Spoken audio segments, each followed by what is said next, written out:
बिस्मिल्लाहिर्रहमानिर्रहीम। शुरू करता हूँ उस खुदा का नाम लेकर जो बड़ा मेहरबान है, निहायत रहम वाला है। परंतु मुसलमान धर्म के भाई बहनों को तो पता ही नहीं कि अल्लाह कौन है, खुदा कौन है। उसकी जानकारी भी इस पवित्र पुस्तक मुसलमान नहीं समझे ज्ञान कुरान के मार्फत मुसलमान भाइयों को दी जा रही है। इस पुस्तक पर आज हमारा ये 4 नंबर का वीडियो है। यदि आपने अभी तक वीडियो नंबर 1 से देखना शुरू नहीं किया है तो आपको ज़रूर देखना चाहिए, तभी आपको असल में समझ में आएगा कि ओरिजिनल अल्लाह, ओरिजिनल खुदा कौन है, जिसकी जानकारी वर्तमान तक पूरे विश्व के किसी भी मुसलमान मुल्ला मौलवी को नहीं है। तो चलिए शुरू करते हैं उसी पाक खुदा के नाम से जो वर्तमान में सतगुरु रामपाल जी के रूप में धरती पे प्रकट हैं। परमपिता परमात्मा, सारी सृष्टि के रचनहार, कुल मालिक, असंख्य ब्रह्मांडों के स्वामी, जगत गुरु, तीनों लोकों में प्रवेश करके सबका भरण पोषण करने वाले, राजाधिराज, आत्माधार, नाथों के नाथ, देवों के देव, महादेव, सर्वेश्वर, महेश्वर, मृत्युंजय, अजरो अमर, आदि अनादि, सनातनी प्रभु, जगत पिता जगदीश्वर, श्री श्री 1008 की उपाधि के वास्तविक अधिकारी, अकाल मूर्त, सौद स्वरूपी राम, वासुदेव, सर्वगतम ब्रह्म, परम पूज्य, प्रथम पूज्य, परम संत, परम पुरुष, परम धनी, परम दयालु, सत्य कबीर, हक्का कबीर, अल्लाहु कबीर, अल्लाहु अकबर, बाखबर, अल्लाह ताला, जगत के तारणहार, जगत के मुक्तिदाता, जगत के जगन्नाथ, हारे के सहारे, हिंदुओं के राम, मुसलमानों के अल्लाह, सिखों के वाहिगुरु, ईसाइयों के मसीह, दया के सागर दया निधि, करुणा के सागर करुणा निधि, स्वयंभू परिभू, संकट मोचन, कष्ट हरण, मंगल करण, दुख भंजन, अविगत कबीर, निर्विकार निर्विषम परमात्मा, अलय अलेख सतगुरु, आदि अनादि सतगुरु, असली मर्यादा पुरुषोत्तम, असली राम, असली कृष्ण, असली घनश्याम, असली मुरारी, राजाओं के राजा, महाराजाओं के महाराजा, शहंशाहों के शहंशाह, सम्राटों के सम्राट, भगवानों के भगवान, अल्लाहों के अल्लाह, प्रभुओं के प्रभु, मसीहाओं के मसीह, सच्चे वाहिगुरु, बाबाओं के बाबा, पीरों के पीर, सेठों के सेठ, जगत सेठ, सावड़सा सेठ, सर्वगुण संपन्न, अनंत कोटि कलाओं के स्वामी, अनंत कोटि ब्रह्मांडों के नायक, योगियों में महायोगी, ध्यानियों में महाध्यानी, सिद्धों में परम सिद्ध, ज्ञानियों में तत्व ज्ञानी, ब्रह्म ज्ञानी, महाज्ञानी, परम ज्ञानी, सर्वश्रेष्ठ ज्ञानी, विज्ञानी, युवा कबीर, समृत कबीर, असमवात, अमित ओजा, सच्चे रहनुमा, करीम अल्लाह, सुभान अल्लाह, दुनिया के अंतिम पैगंबर, 8 सितंबर 1951 से गांव धनाना, जिला सोनीपत, हरियाणा, भारतवर्ष की पावन भूमि पे प्रकट रियल कल की भगवान श्री नारायण साकार हरि, श्री बाबा साहेब नूर अनंत परमात्मा, संत श्रोमणी सतगुरु रामपाल जी परमेश्वर जी के चरण कमल में लाइव वीडियो देख रहे आप और हम सभी भाई बहनों का अनंत कोटि दंडोत प्रणाम। भाई और बहनों, वर्तमान में अल्लाहु अकबर, अल्लाहु कबीर, जिसके विषय में पूरा मुसलमान समाज बेखबर है, क्योंकि उसकी खबर कोई बाखबर बताएगा जो सूरत फुरकानी 25 आयत नंबर 52 से 59 में लिखा हुआ है। और वो बाखबर, वो पाक खुदा स्वयं ही चल कर आता है और एक बाखबर की भूमिका करता है, मुर्शिद की भूमिका करता है, संत की भूमिका करता है और अपने विषय में अपने द्वारा रची गई कायनात यानी सृष्टि की जानकारी वो स्वयं ही भली भांति समझाता है। तो पाक कुरान उसी बाखबर सतगुरु रामपाल जी की तरफ इशारा कर रही है, जिसके विषय में मुसलमान समाज के डुप्लीकेट अल्लाह ने, जिसे मुसलमान समाज अपना अल्लाह मानता है, उसने भी हाथ खड़े कर दिए और कहा कि ए पैगंबर, जिस अल्लाह ने, जिस खुदा ने आसमान और जमीन के दरमियान जो भी कुछ है 6 दिन में बनाया और 7वें दिन वो तख्त पे जा विराजा, उसकी खबर किसी बाखबर से जा पूछ। तो जिस ओरिजिनल अल्लाह, ओरिजिनल खुदा के बारे में मुसलमान धर्म के मानने वाले भाई बहनों के डुप्लीकेट अल्लाह को भी नहीं पता है, आज वो ओरिजिनल खुदा स्वयं धरती पर, भारतवर्ष की पावन भूमि पर सतगुरु रामपाल जी के रूप में स्वयं प्रकट है। आवश्यकता है तो उनको पहचानने की। उन्हें पहचाना जाएगा उनके सत्संग सुनकर। जेब से मोबाइल निकालिए, यूट्यूब पर सतगुरु रामपाल जी के प्रवचन सुनना शुरू करें, तब जाकर ये अल्लाह समझ में आएगा और आप मुसलमान धर्म के भाई बहन अपना आत्म कल्याण करवा सकते हैं। बाकी अल्लाह साकार है या निराकार है, धरती पर आता है या नहीं आता है, वो बेचून है या कैसा है, इन सभी बातों की बहुत सारी जानकारियां आपको पिछले वीडियो में उपलब्ध करवा दी गई है। आप जी पीछे की वीडियो देख सकते हैं। आज के वीडियो में हम आगे बढ़ेंगे कि और किन किन शास्त्रों में, ग्रंथों में, पुस्तकों में कबीर ही अल्लाह है, इबादई कबीरा वही परमेश्वर है, खुदा है, ओरिजिनल है, और किन किन शास्त्रों में प्रमाण है। तो आज पूज्य गुरुदेव भगवान सतगुरु रामपाल जी ये अल्लाह कबीर अपने कर कमल से इस पवित्र पुस्तक मुसलमान नहीं समझे ज्ञान कुरान इसकी रचना करके और हमें सच्चाई से रूबरू करवा रहे हैं। शास्त्रों में परमात्मा यानी अल्लाह का जिक्र सूक्ष्म वेद में कहा है कि सूक्ष्म वेद क्या है? आम समाज में केवल 4 वेद माने जाते हैं, ऋग्वेद, यजुर्वेद, सामवेद, अथर्ववेद। परंतु इन सभी 4 वेदों का पिता सूक्ष्म वेद को कहा गया है। सृष्टि की रचना का जो संपूर्ण ज्ञान, परमात्मा प्राप्ति का जो संपूर्ण ज्ञान है वो इन 4 वेदों में नहीं है। ये 4 वेद तो इस डुप्लीकेट अल्लाह ने, शैतान ने, हिंदू धर्म में जिसको काल कहा जाता है, इसने वो पूर्ण परमेश्वर की जानकारी, पूर्ण अल्लाह कबीर की जानकारी छुपा दी है। छुपाई क्यों है? उसके पीछे बहुत गहरा एक रीजन है जो आपको सृष्टि रचना से पता चलेगा। इसको एक श्राप लगा हुआ है उसके कारण, ताकि किसी भी आत्मा के पास, किसी भी इंसान के पास उस पूर्ण खुदा अल्लाह कबीर की सही जानकारी ना पहुंच जाए। तो वो 5वां वेद जो सूक्ष्म वेद होता है, स्वयं वो अल्लाह कबीर, ओरिजिनल खुदा, वो परमेश्वर, परमात्मा बाखबर बनकर, मुर्शिद बनकर, संत बनकर धरती पर आता है और अपने मुख कमल से वाणियां बोल बोल के वो सृष्टि का ज्ञान देता है, जो ज्ञान 4 वेदों में नहीं, मुसलमान धर्म की 4 पवित्र पुस्तकों में नहीं, गीता में नहीं, 18 पुराणों में नहीं, कंप्लीट नहीं है, थोड़ी थोड़ी जानकारी है। तो कंप्लीट जानकारी वो परमेश्वर, वो अल्लाह, वो खुदा, वो कबीर भगवान स्वयं ही धरती पर प्रकट होकर और अपने मुख कमल से वाणियां बोलकर हमें बताता है, समझाता है। उनके मुख कमल से बोली गई वाणियों को सच्चिदानंद घन ब्रह्म की वाणी कहा जाता है, कलाम ए कबीर कहा जाता है, कबीर वाणी कहा जाता है। और फिर आगे चलकर उसका एक संग्रह कर लिया जाता है जिसको कबीर सागर का नाम दिया गया। 350 साल पहले आदरणीय गरीबदास जी ने उसी परमेश्वर के विषय में 24,000 तमाम वाणियां लिखी हैं, जो आज एक अमर ग्रंथ के रूप में हमारे पास में उपलब्ध है। तो 5वां वेद सूक्ष्म वेद, जिसमें सूक्ष्म जानकारी है, जो जानकारी हिंदुओं के 4 वेदों में नहीं, मुसलमानों की 4 पुस्तकों में नहीं, ईसाइयों की बाइबल में नहीं, सिखों के गुरु ग्रंथ साहिब में नहीं, वो जानकारी वो अल्लाह कबीर स्वयं धरती पर प्रकट होकर अपनी वाणियां बोल के देता है, जिसको सूक्ष्म वेद कहा जाता है। तो सूक्ष्म वेद में क्या कहा गया है? वही मोहम्मद, वही महादेव, वही आदम, वही ब्रह्मा, दास गरीब दूसरा कोई नहीं, देख आपने घर मां। क्या कहा गया है? वही मोहम्मद, वही महादेव। कि ये हिंदू मुसलमान आपस में शैतान की प्रेरणा से, काल की प्रेरणा से धर्मों में बंटकर अपने अपने धर्म को, अपनी अपनी भक्ति को सर्वश्रेष्ठ मानकर उलझे हुए हैं।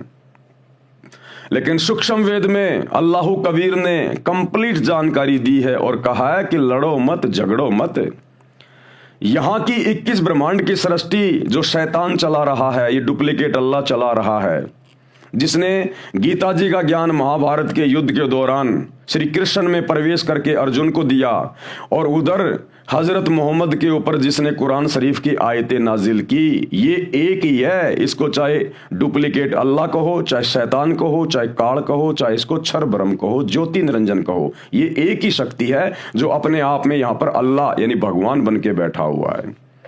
तो सूक्ष्म वेद में कहा है कि वही मोहम्मद, वही महादेव, यानी मुसलमान धर्म में हजरत मोहम्मद जी शंकर जी के अवतार हैं, शंकर जी के गण हैं, उनके शंकर लोक से आई हुई एक आत्मा है। तो शंकर कहिए चाहे हजरत मोहम्मद कहिए, बात एक ही है, ये आत्मा शंकर जी के लोक से आई हुई है। वही मोहम्मद, वही महादेव, और वही आदम, वही ब्रह्मा। और मुसलमान धर्म के लोग जिसे अपना प्रथम पुरुष मानते हैं, बाबा आदम, ये बाबा आदम ब्रह्मा जी के लोक से आई हुई आत्मा है, ये ब्रह्मा जी का गण है, ब्रह्मा जी का गण है। वही मोहम्मद, वही महादेव, वही आदम, वही ब्रह्मा। दास गरीब दूसरा कोई नहीं। आदरणीय गरीबदास जी कह रहे हैं सूक्ष्म वेद में कि दूसरा और कोई नहीं है। देख अपने घर में यानी उस सच्चे मुर्शिद सच्चे सतगुरु की शरण में आ, उससे भक्ति प्राप्त कर और फिर वो तुझे शरीर के कमल खोलने के जो शत भक्ति मंत्र देगा उनका जाप कर, फिर तुझे बिल्कुल स्पष्ट दिखाई देगा। तेरे चैनल खुल जाएंगे, तेरी दिव्य दृष्टि खुल जाएगी, तुझे स्पष्ट दिखाई देगा कि हजरत मोहम्मद जिसे तुम अपना पैगंबर मानते हो ये शंकर जी का गण है, श्री शंकर जी के लोक से आई हुई आत्मा है, और बाबा आदम ब्रह्मा जी का गण है, ब्रह्मा जी के लोक से आई हुई आत्मा है।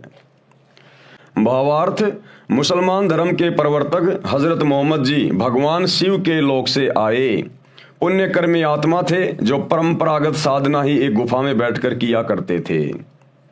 जिस समय हजरत मोहम्मद जी को जिब्राइल नाम का फरिश्ता नहीं मिला था, उनके ऊपर किसी प्रकार की कोई आयतें नाजिल नहीं हुई थी, उससे पहले भी हजरत मोहम्मद जी हीरा की गुफा में बैठकर समाधि लगाया करते थे, पद्म आसन लगाकर साधना किया करते थे, शंकर भगवान की साधना किया करते थे, क्योंकि ये शंकर जी के लोक से आए हुए हैं। अब ये शंकर जी कौन है? ये ब्रह्मा विष्णु और शंकर जी ये तीनों शैतान के पुत्र हैं, ये काल के पुत्र हैं। ये आपको सृष्टि रचना से पता चलेगा जब आगे इस पुस्तक में हम पढ़ेंगे। शिव जी का एक गण जो 11 रुद्रों में से एक है वह मोहम्मद जी से उस गुफा में मिले। उन्हीं की भाषा अरबी भाषा में काल प्रभु अर्थात ब्रह्म का संदेश सुनाया। उसी रुद्र को मुसलमान जिब्राइल फरिश्ता कहते हैं। मुसलमान धर्म के लोग जिस जिब्राइल को फरिश्ता कहते हैं कि हमारे पैगंबर को जिब्राइल आके मिला था, वो जिब्राइल शंकर जी के 11 रुद्रों में से एक था जिसने शैतान का फरमान सुनाया, इस काल ब्रह्म का उसको फरमान सुनाया, जो नेक फरिश्ता माना जाता है। हजरत आदम, अभी हजरत आदम जी कौन थे? यानी मोहम्मद जी का तो हो गया क्लियर कि वही मोहम्मद वही महादेव और वही आदम वही ब्रह्मा। हजरत आदम पुराणों में तथा जैन धर्म के ग्रंथों में प्रसंग आता है जो इस प्रकार है। ऋषभ देव जी राजा नाभिराज के पुत्र थे। नाभिराज जी अयोध्या के राजा थे। ऋषभ देव जी के 100 पुत्र तथा एक पुत्री थी। ये सतयुग की बातें हैं। एक दिन परमेश्वर, कौन परमेश्वर? अल्लाह कबीर, ये कबीर देव, ये कबीर भगवान सृष्टि का एक ही परमात्मा है। मुसलमान उसको अल्लाह कहते हैं, हिंदू अपना भगवान कहते हैं, ईसाई उसे मसीहा कहते हैं, सिख भाई उसे वाहिगुरु कहते हैं। वो सब का परमात्मा एक ही है, एक ही। जैसे एक व्यक्ति की 4 संतान हैं, उसके 4 पुत्र हैं छोटे छोटे, और जब वो पिता शाम को घर वापस आता है मेहनत मजदूरी करके, तो वो बच्चे दरवाजे पे खड़े होकर आपस में कहते हैं कि देखो देखो मेरा पापा आ गया, मेरा पापा आ गया। दूसरा बच्चा कहता नहीं नहीं वो तो मेरा डैडी है, मेरा डैडी है। तीसरा कहता रे नहीं वो तो मेरा फादर है, मेरा फादर। और चौथा बच्चा कहता रे नहीं वो मेरा बाप है, मेरा बाप। अब उन नादान बच्चों को कौन समझाए? उन हिंदू मुस्लिम सिख ईसाइयों को कौन समझाए कि तुम सबका बाप एक ही है, चाहे उसको अल्लाह कहो, चाहे भगवान कहो, चाहे राम कहो, चाहे खुदा कहो, चाहे गॉड कहो। तो कहते हैं कोई कहे हमारा राम बड़ो, हिंदू कहते हैं हमारा राम बड़ा है। कोई कहे हमारा राम बड़ा है, कोई कहे खुदाई रे, मुसलमान कहते हैं हमारा खुदा बड़ा है। और कोई कहे ईसा मसीह बड़ा, ये बांटा रहे लगाई रे। उन नादान बच्चों की तरह अपने बाप को बांट रहे हैं अलग अलग नाम पुकार के, जबकि बाप एक ही है। नाभिराज जी अयोध्या के राजा थे। ऋषभ देव जी के 100 पुत्र तथा एक पुत्री थी। एक दिन परमेश्वर यानी अल्लाह कबीर, यही सतगुरु रामपाल जी भगवान, एक संत रूप में ऋषभ देव जी को मिले, उनको भक्ति करने की प्रेरणा की, ज्ञान सुनाया कि मानव जीवन में यदि शास्त्र विधि अनुसार साधना नहीं की तो मानव जीवन व्यर्थ जाता है। वर्तमान में जो कुछ भी जिस मानव को प्राप्त है वह पूर्व जन्म जन्मांतरों में किए पुण्यों तथा पापों का फल है। आप राजा बने हो, ये आपका पूर्व जन्म का शुभ कर्म फल है। यदि वर्तमान में भक्ति नहीं करोगे तो आप भक्ति शक्तिहीन तथा पुण्यहीन होकर नरक में गिरोगे तथा फिर अन्य प्राणियों के शरीरों में कष्ट उठाओगे। जैसे वर्तमान में इन्वर्टर की बैटरी चार्ज कर रखी है और चार्जर निकाल रखा है, फिर भी वह बैटरी कार्य कर रही है। इन्वर्टर से पंखा भी चल रहा है, बल्ब ट्यूब भी जग रहे हैं। यदि चार्जर को फिर से लगाकर चार्ज नहीं किया गया, यानी फिर से मनुष्य जन्म में भक्ति शुरू नहीं की गई, तो कुछ समय उपरांत इन्वर्टर सारा कार्य छोड़ देगा। न पंखा चलेगा, न बल्ब, न ट्यूब जगेगी। इसी प्रकार मानव शरीर एक इन्वर्टर है, शास्त्र अनुकूल भक्ति चार्जर है। परमात्मा की शक्ति से मानव फिर से चार्ज हो जाता है, अर्थात भक्ति की शक्ति का धनी तथा पुण्यवान हो जाता है। यानी कबीर परमेश्वर जी ने ऋषभ देव जी को जाकर बताया, समझाया कि हे राजन, क्योंकि वो परमात्मा की पिछले जन्म जन्मांतरों की अच्छी आत्मा थी, और ऐसी आत्माओं को ये कबीर परमात्मा मुर्शिद रूप में, संत रूप में, जिंदा बाबा के रूप में, संत रूप में मिलता ही रहता है। तो कबीर परमेश्वर जी ने कहा कि हे राजन, आप वर्तमान में राजा हैं, लेकिन वर्तमान में आप शास्त्रों के अनुसार सत भक्ति नहीं कर रहे हैं। जैसे वर्तमान में पूरा मुसलमान समाज भ्रमित है, शास्त्रों के अनुसार भक्ति नहीं कर रहा। पूरा हिंदू समाज भ्रमित है, ईसाई समाज भ्रमित है, जैन समाज भ्रमित है कि आप शास्त्रों के अनुसार सत भक्ति नहीं कर रहे। और वर्तमान में आप जो राजा बन के बैठे हो ना, ये तो आपके पिछले मनुष्य जन्म की भक्ति का प्रतिफल है। और वर्तमान में यदि आपने भक्ति रूपी चार्जर नहीं लगाया, सत भक्ति सच्चे सतगुरु की शरण में आकर शुरू नहीं की, तो अगले जन्म में नरक में जाओगे। 84 लाख योनियों में शैतान के द्वारा, इस काल के द्वारा भेज दिए जाओगे। ये ज्ञान उस ऋषि रूप में प्रकट परमात्मा के श्री मुख कमल से सुनकर ऋषभ देव जी ने भक्ति करने का पक्का मन बना लिया। ऋषभ देव जी ने ऋषि जी का नाम जानना चाहा, तो ऋषि जी ने अपना नाम कबीर देव बताया। कबीर, वेदों में परमेश्वर को कहा जाता है कबीर देव, हम कह देते हैं कबीर भगवान, कबीर साहिब, अल्लाह कबीर। और ये भी कहा कि मैं स्वयं पूर्ण परमात्मा हूं। चारों वेदों में जो कबीर देव लिखा है वह मैं हूं, मेरा यही नाम है, मैं ही परम अक्षर ब्रह्म हूं, यानी सबसे ऊपर वाला भगवान हूं। सूक्ष्म वेद में लिखा है ऋषभ देव के आइया कबीर नामे करतार, यानी वो कबीर देव, वो कबीर भगवान अल्लाह कबीर ऋषभ देव के पास भी गए थे और 9 योगेश्वर को समझाया, जनक विदे उद्धार। और त्रेता युग में 9 योगेश्वरों को भी परमेश्वर ने ज्ञान दिया, और श्री रामचंद्र जी के ससुर यानी श्री जनक जी, जो सीता जी के मुंह बोले पिता थे, उनको भी परमेश्वर मिले और ज्ञान समझाया। भावार्थ, ऋषभ देव जी को कबीर नाम से परमात्मा मिले, उनको भक्ति की प्रेरणा की। उसी परमात्मा ने 9 योगेश्वरों तथा राजा जनक को समझाकर उनके उद्धार के लिए भक्ति करने की प्रेरणा की। ऋषभ देव जी को ये बात रास नहीं आई कि ये ऋषि ही कबीर देव है, जो वेदों में सबका उत्पत्ति करता कबीर देव लिखा है। अब भाइयों और बहनों, यही सबसे बड़ी बिजली गिरी हुई है। अब भगवान आएगा, कबीर अल्लाह आएगा, खुदा आएगा, तो कोई सींग लगा के थोड़ी आएगा, पूंछ लगा के थोड़ी आएगा। हिंदू श्री रामचंद्र जी को भगवान मानते हैं, परमात्मा मानते हैं, तो क्या श्री रामचंद्र जी सींग लगा के आए थे, पूंछ लगा के आए थे? द्वापर में श्री कृष्ण जी आए, हिंदू उसे अपना भगवान कहते हैं, क्या वो नाक पे सींग लगा के आया था, पूंछ लगा के आया था? मुसलमान धर्म का कोई भी पीर पैगंबर, बाबा आदम से लेकर हजरत मोहम्मद तक, क्या कोई सींग लगा के आए थे? अन्य कोई आडंबर या पाखंड करके आए थे? अरे परमात्मा है जिसने सबको पैदा किया है, जिसने पूरी सृष्टि रचाई है, ये पृथ्वी जिसने बनाई है, उस परमेश्वर को क्या डर है यहां पर आने में?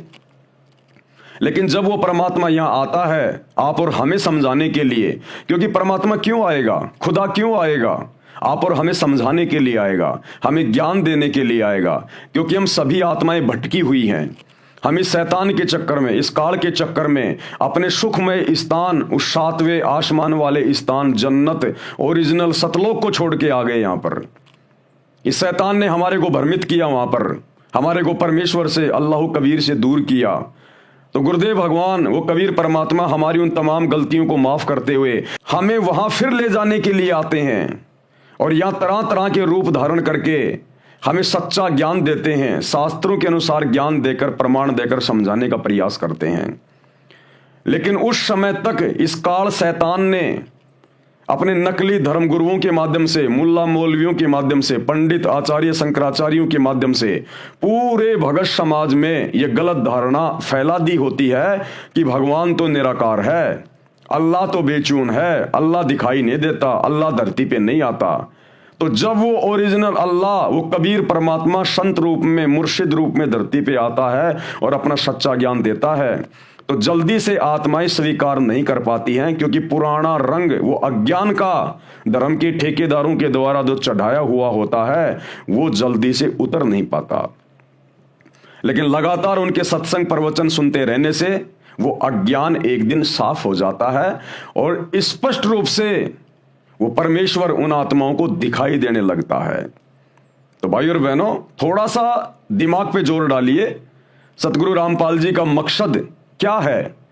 क्या उन्हें मुसलमानों से कोई लोभ लालच है, कोई स्वार्थ है? क्या अन्य धर्म के लोगों से कोई लोभ लालच है?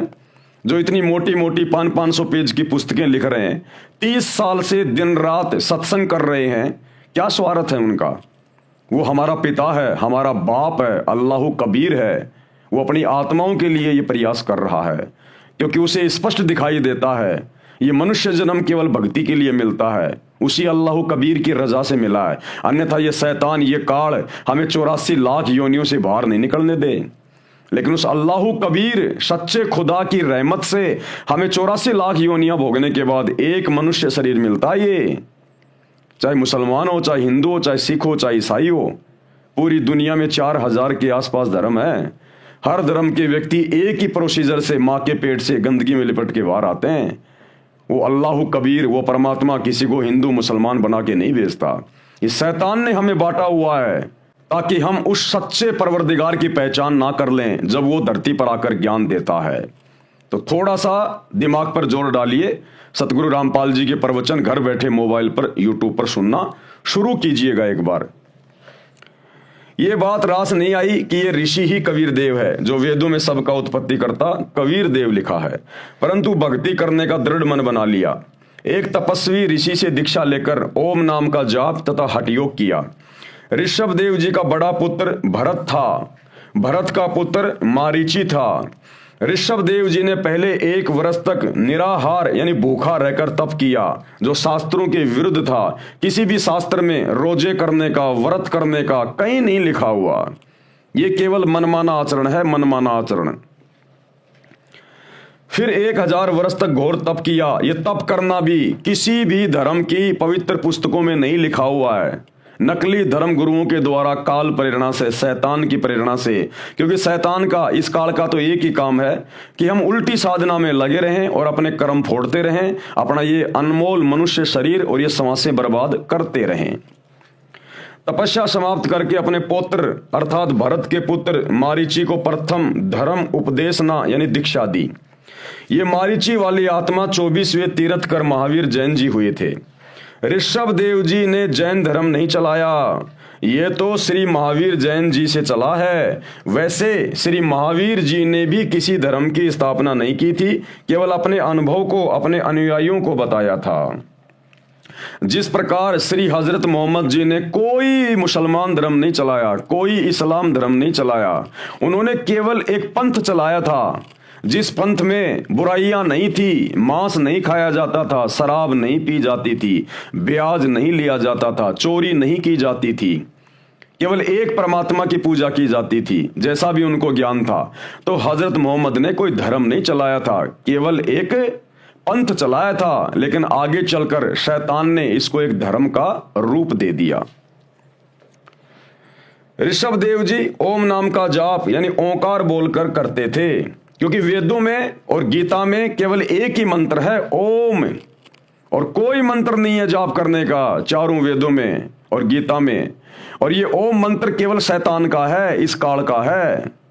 शैतान की गोद में ही जाएंगे ओम मंत्र का जाप करके भी। हाँ, ये है, अगर वेदों अनुसार, गीता अनुसार अगर इस ओम नाम का जाप करेंगे और इसकी मर्यादा में रहेंगे तो ब्रह्मा विष्णु महेश की भक्ति से ज्यादा समय तक हम लोग जन्नत में रह सकते हैं, स्वर्ग में रह सकते हैं। और जिस दिन हमारी भक्ति समाप्त होगी उस दिन ये काल हमें उठाकर 84 लाख योनियों में गधा कुत्ता बनाने के लिए छोड़ देता है, नरक में डाल देता है। जिस प्रकार भाई और बहनों ये जन्नत क्या है, ये स्वर्ग क्या है, जहां जाने के लिए मुसलमान धर्म के भाई बहन हम जन्नत में जाएंगे, जन्नत में जाएंगे। हिंदू कहते हैं हम स्वर्ग में जाएंगे, स्वर्ग में जाएंगे। माता पिता दादा दादी के मरने के बाद उसमें लिख देते हैं हमारे स्वर्गवासी दादाजी, और पूरी जिंदगी उसने वो काम किए जो नरक में जाने वाले हैं। तो क्या है ये जन्नत, क्या है ये स्वर्ग?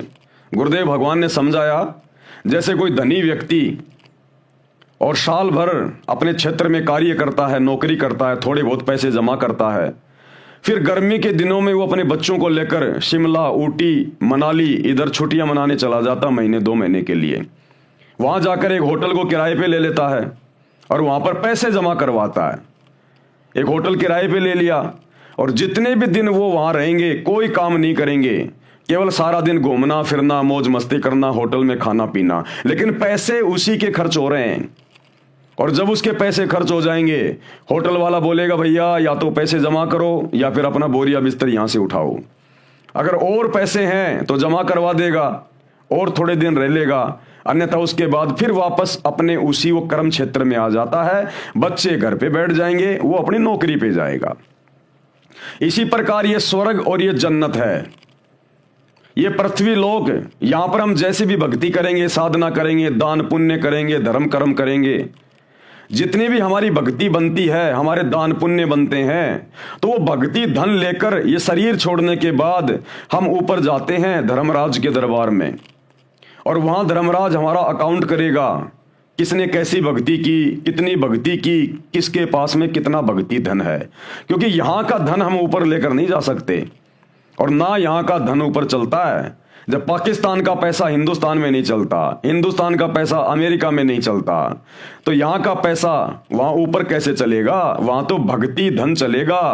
परमात्मा कहते हैं कबीरा सब जग निर्धना, धनवंता ना कोई, और धनवंता सो जानिए जिसके पास शत भक्ति रूपी धन होए।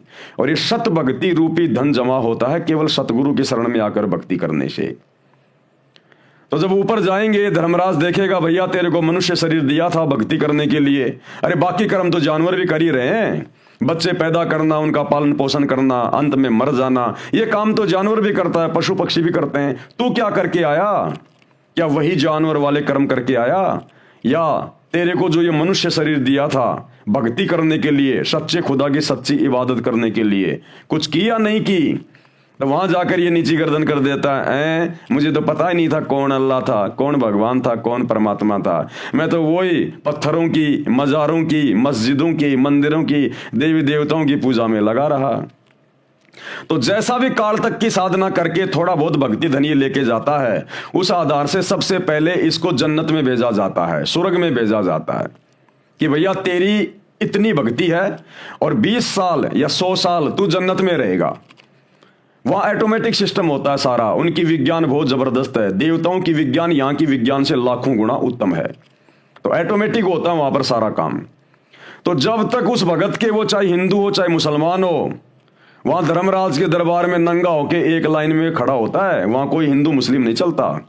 वहां तो भक्ति धन देखते हैं, बेटा क्या लाया कमा के, भक्ति करी कि नहीं करी, तेरे को मनुष्य जन्म दिया था। तो जितनी उसकी भक्ति होती है उसको ऊपर जन्नत में, स्वर्ग में भेज दिया जाता है। साल 2 साल 10 साल 20 साल 50 साल जिसकी जैसी भक्ति है, यानी होटल में जो जितने समय तक रुकना चाहेगा उतना पैसा जमा कराना पड़ेगा। तो जब उसका ऊपर का समय पूरा हो जाएगा, उसकी भक्ति कमाई नष्ट हो जाएगी, फिर उसको नीचे पटका जाएगा नरक में। क्यों? क्योंकि उसके पाप कर्म भी उसके साथ होते हैं। अब यहां भक्ति आदमी करता है कम, पाप करता है ज्यादा। ये बकरे काटना, मुर्गे काटना, शराब पीना, चोरी करना, डकैती करना, रिश्वत लेना, मिलावट करना, झूठ बोलना, ब्याज लेना, ये पाप कर्म है। इन पाप कर्मों के बदले फिर हमारे को नरक में ठोका जाता है कि बेटा अब थोड़ा सा नरक का भी स्वाद ले ले। लाखों साल तक ये नरक में रहता है क्योंकि पाप कर्म ज्यादा होते हैं। नरक का समय जब पूरा हो जाएगा फिर इसको 84 लाख योनियों में डाला जाता है, चाहे हिंदू हो, चाहे मुसलमान हो, सिख हो, जैन हो, ईसाई हो, कोई भी हो। वहां केवल एक आत्मा देखी जाती है। फिर 84 लाख योनियों में डाला जाता है, इसको गधा कुत्ता सुअर बनाया जाता है। उतनी बार वो मुर्गा बनेगा, बकरा बनेगा, जितनी बार उसने, जब वो इंसान था उसने बकरे काटे, मुर्गे काटे। तुमने उस दरगाह का महल नहीं देखा, धर्मराज के तिल तिल का लेखा। उसने जितने बकरे काटे, मुर्गे काटे ना, अब वो 84 लाख योनियों में आएगा फिर अपना कर्म भोगने के लिए, और उतनी बार वो मुर्गा बनेगा जब उसने मनुष्य शरीर में मुर्गे काटे थे, लाख काटे थे, 20,000 काटे थे, 10,000 काटे थे, उतनी बार बारंबार उसको मुर्गा बनना पड़ेगा, बकरा बनना पड़ेगा, गाय बनना पड़ेगा, और उसको अपनी गर्दन कटवानी पड़ेगी, अपनी गर्दन। उसके बाद फिर अन्य योनियों में 84 लाख योनियां हैं जिनमें हजारों हजारों साल की भी उम्र होती है। सांप है, ये बिच्छू है, तो इतना दुख उठाएगा फिर ये बिना सत भक्ति के। ये मंदिर पूजते पूजते, ये मस्जिदें पूजते पूजते, ये चर्च और गुरुद्वारे पूजते पूजते, क्योंकि ये सत भक्ति नहीं है, ये शास्त्रों के अनुसार भक्ति नहीं है। पत्थर पूजे हरी मिले तो मैं पूजूं पहाड़, इससे तो चाकी भली जो पीस खाए संसार।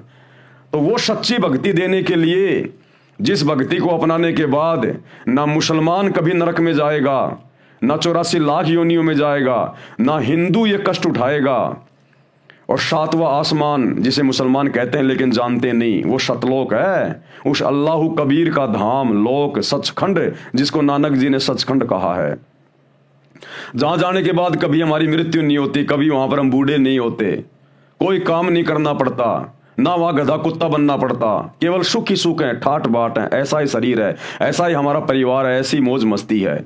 लेकिन वो मिलेगा सच्चे कबीर की सच्ची इबादत करने से, और वो सच्चा कबीर, इबादत कबीरा, वर्तमान में सतगुरु रामपाल जी के रूप में वही भक्ति देकर हमें सदा सदा के लिए सुखी करने के लिए धरती पर संत रूप में, मुर्शिद रूप में प्रकट है। तो इनकी शरण में आना पड़ेगा, अन्यथा भाई साहब बहुत भयंकर बनेगी। चाहे हिंदू हो चाहे मुसलमान हो, उस परमात्मा के घर में हिंदू मुसलमान नहीं चलता, मंदिर मस्जिद नहीं चलती। अरे हजरत मोहम्मद जी ने कौन सी दिन मस्जिद में जा जाके पूजाएं की थी? श्री राम श्री कृष्ण ने कौन से दिन मंदिरों में जा जाके पूजा की थी?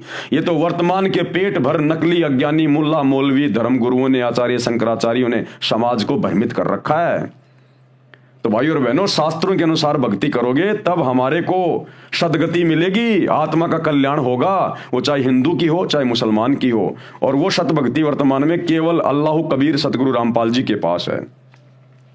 ऋषभ देव जी ओम नाम का जाप ओंकार बोलकर करते थे, उसी को वर्तमान में अपभ्रंश करके अणोकार मंत्र जैनी कहते हैं, इसी का जाप करते हैं। इसको ओमकार तथा ओम भी कहते हैं।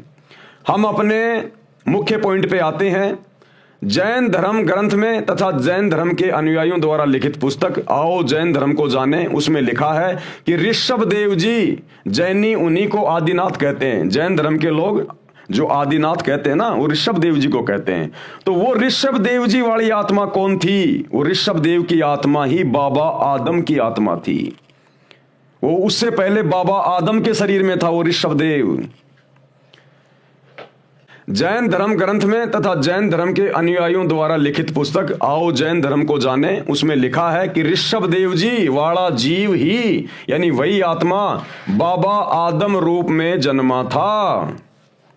वही आत्मा बाबा आदम के रूप में जन्मी थी। मुसलमान धर्म के लोग जिसे अपना प्रथम पुरुष कहते हैं बाबा आदम, वो ऋषभ देव वाली ही आत्मा थी।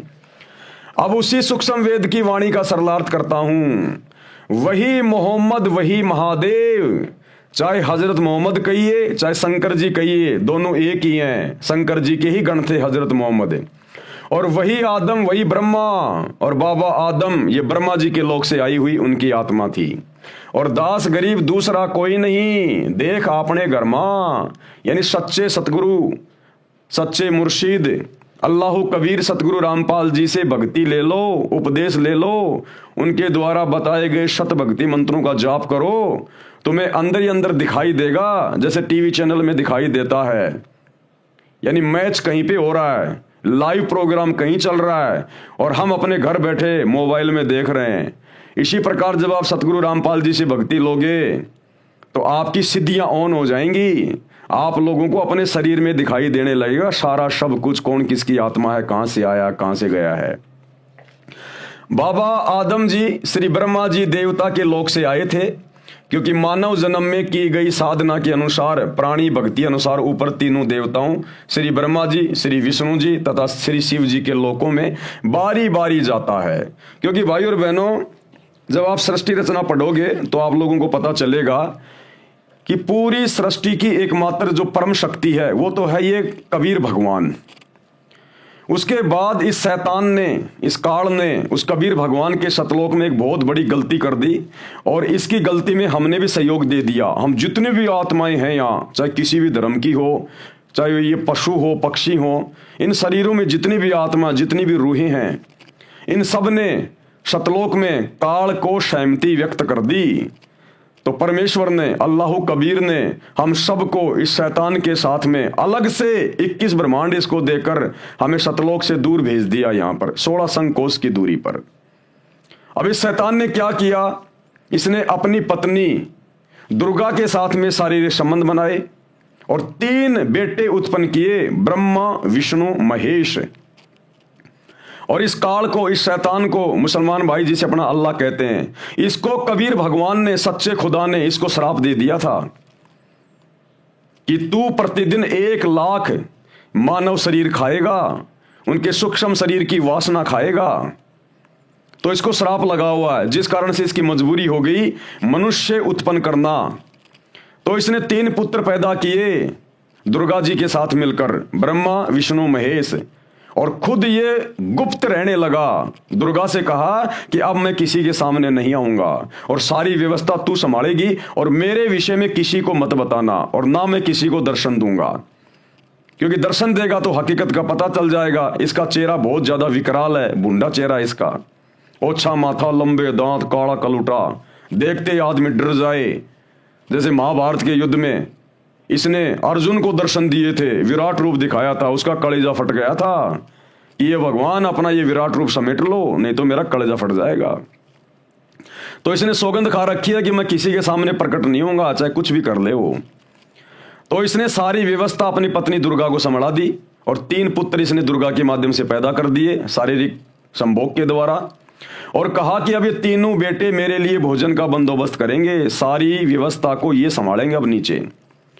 तो ब्रह्मा जी को दे दिया रजोगुण का क्षेत्र। रजोगुण यानी आपस में जो बच्चे पैदा करने की जो उमंग हमारे अंदर जो पैदा होती है ना, उसको कहते हैं रजोगुण। तो रजोगुण के प्रभाव से यहां पर स्त्री और पुरुष आपस में शादियां करते हैं, बच्चे पैदा करते हैं। उनके पालन पोषण की जिम्मेदारी दे दी विष्णु जी को, ये है शतोगुण। ये आपस में मोह ममता में हमारे को बांध के रखता है, ये मेरा बेटा, ये मेरी बेटी, ये मेरी कार, ये मेरी कोठी। और अंत में मारने पीटने की जिम्मेदारी दे दी शंकर जी को कि शंकर बेटा तू इनको किसी भी तरह से, चाहे बीमारी से, चाहे एक्सीडेंट से, चाहे लड़ाई झगड़े से, इनको मार मार के तू मेरे पास में भेज, मुझे प्रतिदिन 1 लाख मुझे खाने पड़ते हैं। तो इस शैतान ने, इस काल ने इस प्रकार से अपने 3 बेटों को ये ड्यूटी दे रखी है। और शैतान के प्रभाव से, काल के प्रभाव से ये 3 देवता हमारे को यहां पर बांध के रखे हुए हैं और हम जीव इस काल के जाल से बाहर ना निकल जाएं, इसलिए इसने हमारे को भटका दिया, अलग अलग धर्मों में बांट दिया ताकि आपस में लड़ते रहें, झगड़ते रहें, मरते रहें और मेरा भोजन मेरे पास में आता रहे। और जब कभी वो अल्लाह कबीर रहमान भगवान खुदा जब कभी वो धरती पर आए इन मूर्खों को ज्ञान समझाने के लिए, क्योंकि इंसानों को समझाने के लिए इंसान ही बनकर आया जाएगा, तो जब वो रहमान खुदा एक इंसान बन के आता है, संत रूप में, मुर्शिद रूप में आता है, जिंदा बाबा के रूप में आता है और अपना ज्ञान समझाता है, तो शैतान के प्रभाव से हम समझ नहीं पाते, क्योंकि ये गलत धारणा बैठा दी जाती है धर्म गुरुओं के द्वारा कि अल्लाह तो निराकार है, बेचून है, भगवान तो निराकार है, साकार नहीं है। तो जिस कारण से थोड़ी सी कठिनाइयां आती हैं। तो ब्रह्मा विष्णु महेश के माध्यम से ही यहां पर ये अवतार भेजे जाते हैं, पैगंबर भेजे जाते हैं। जैसे त्रेता में श्री रामचंद्र जी आप और हमको भक्ति मार्ग से भटकाने के लिए काल की प्रेरणा से, शैतान की प्रेरणा से और विष्णु जी के द्वारा उसको यहां भेजा गया। यानी विष्णु ही स्वयं श्री रामचंद्र थे और उल्टी भक्ति साधना दे के चला गया, अपने आप में भगवान बन के चला गया। आज पूरी दुनिया उसकी मूर्तियां पूज रही है, लेना एक देना दो। तो ये अवतार फिर इस काल के द्वारा, शैतान के द्वारा भेजे जाते हैं। इसी प्रकार द्वापर में श्री कृष्ण जी विष्णु जी के अवतार थे। ईसा मसीह जी वो श्री विष्णु जी के लोक से आए थे, अलग से एक धर्म बना गए, पंथ बना गए, सबको उल्टी साधना पे लगा गए। बाबा आदम उसी शैतान की प्रेरणा से, काल की प्रेरणा से ब्रह्मा जी के लोक से भेजे गए थे। वो ब्रह्मा जी के अवतार थे। हजरत मोहम्मद ये श्री शंकर जी के लोक से आए थे, शंकर जी के गण थे, ये शंकर जी के अवतार थे। तो सारा सिस्टम ये इस प्रकार से चल रहा है, ब्रह्मा विष्णु महेश के माध्यम से या नीचे का। तो वो कबीर भगवान हमें यही सारी बातें समझाने आता है कि बच्चों तुम काल के लोक में रह रहे हो, शैतान के लोक में रह रहे हो।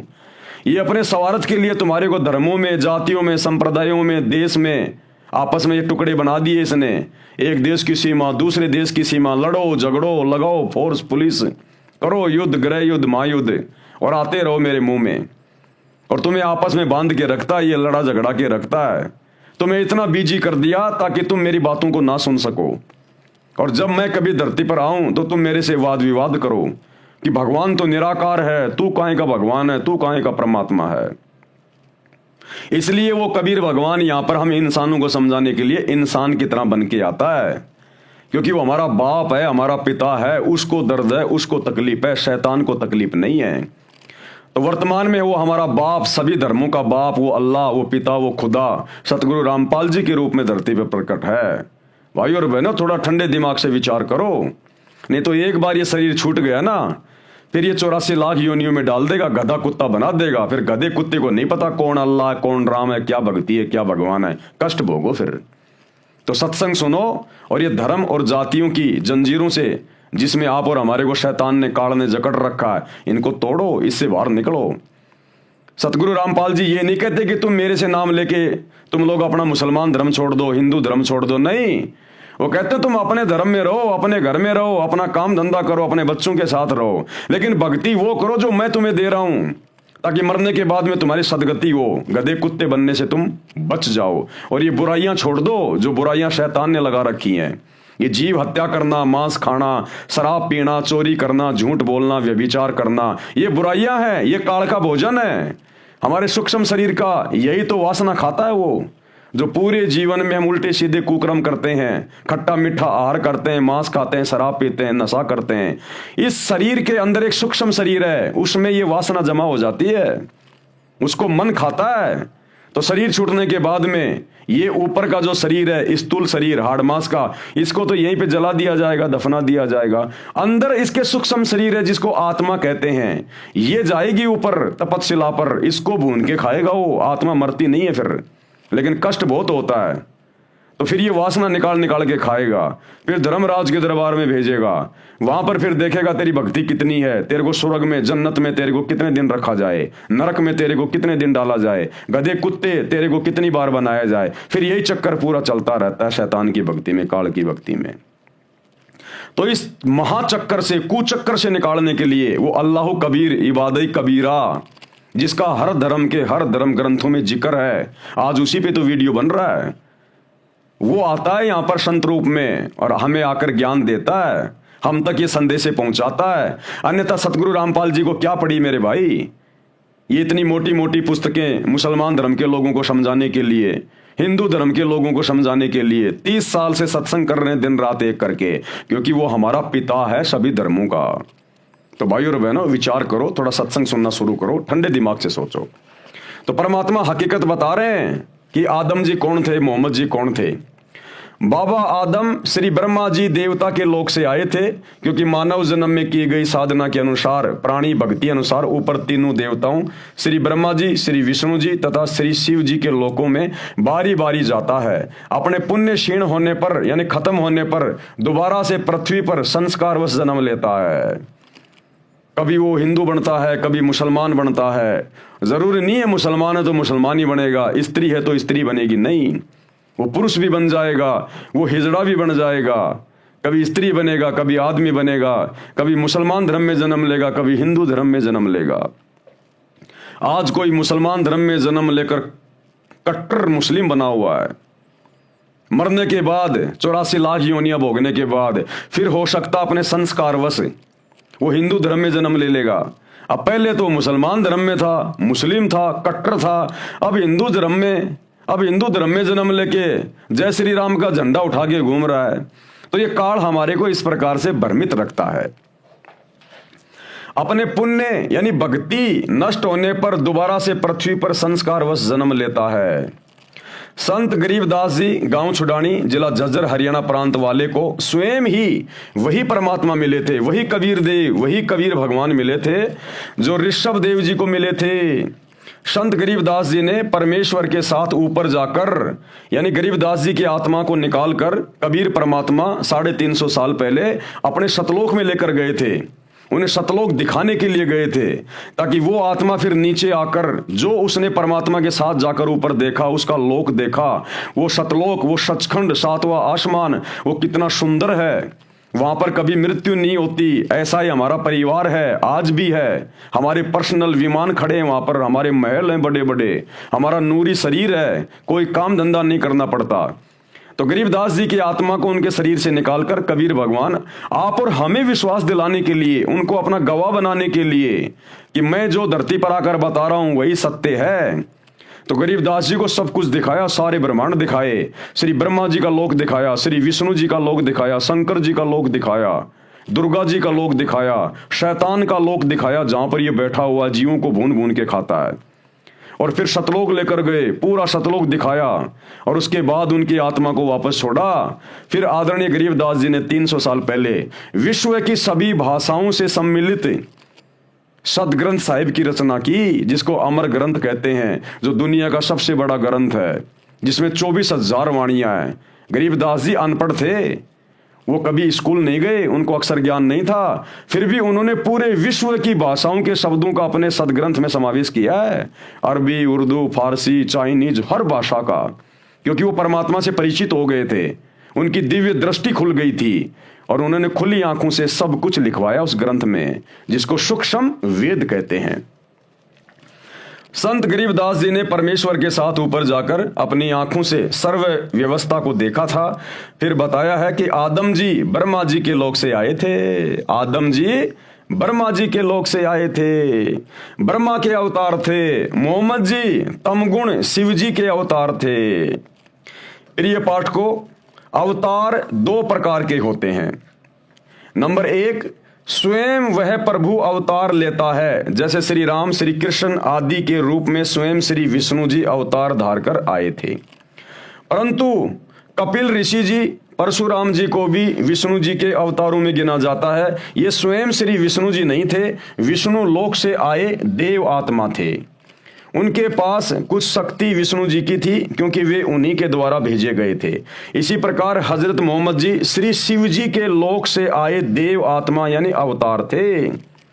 हजरत मोहम्मद खुद श्री शिव जी नहीं था, शिव जी के लोक से भेजी गई एक अच्छी आत्मा थी।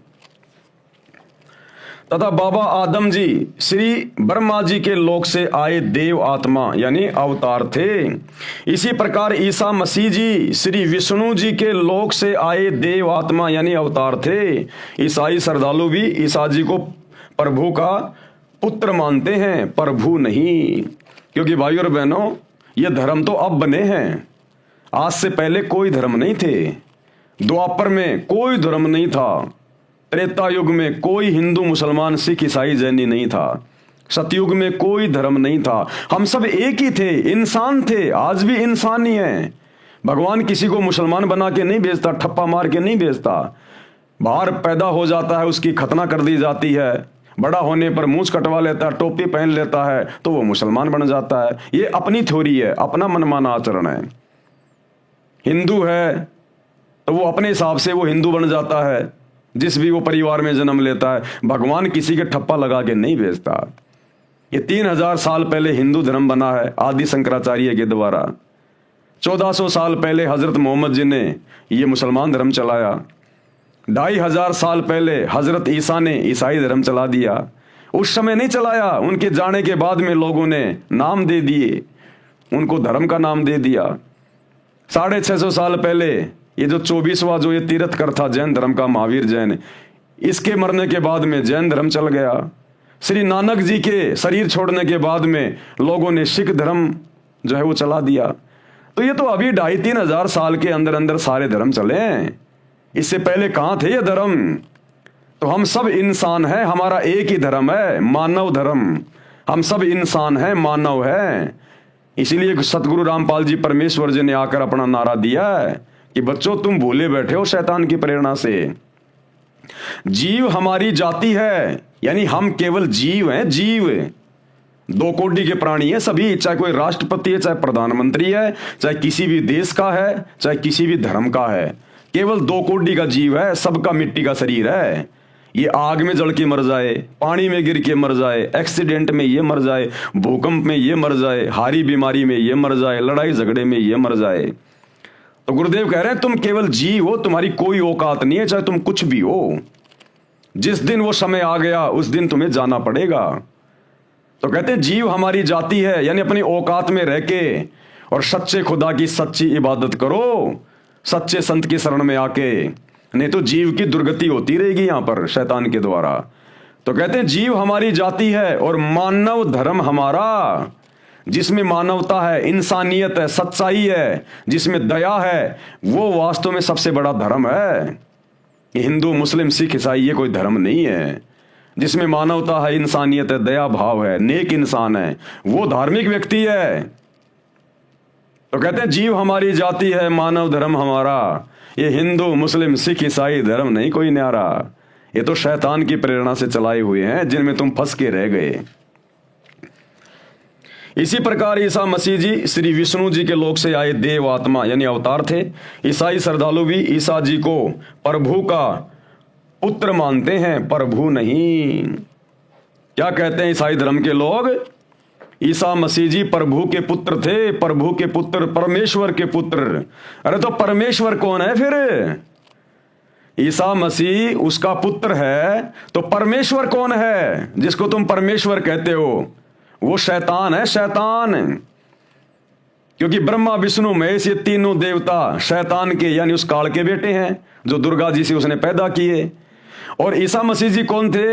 ये विष्णु जी के लोक से आई हुई आत्मा थी, ये विष्णु जी के लोक से आई हुई आत्मा थी। तो किसने भेजा उसको? विष्णु ने भेजा।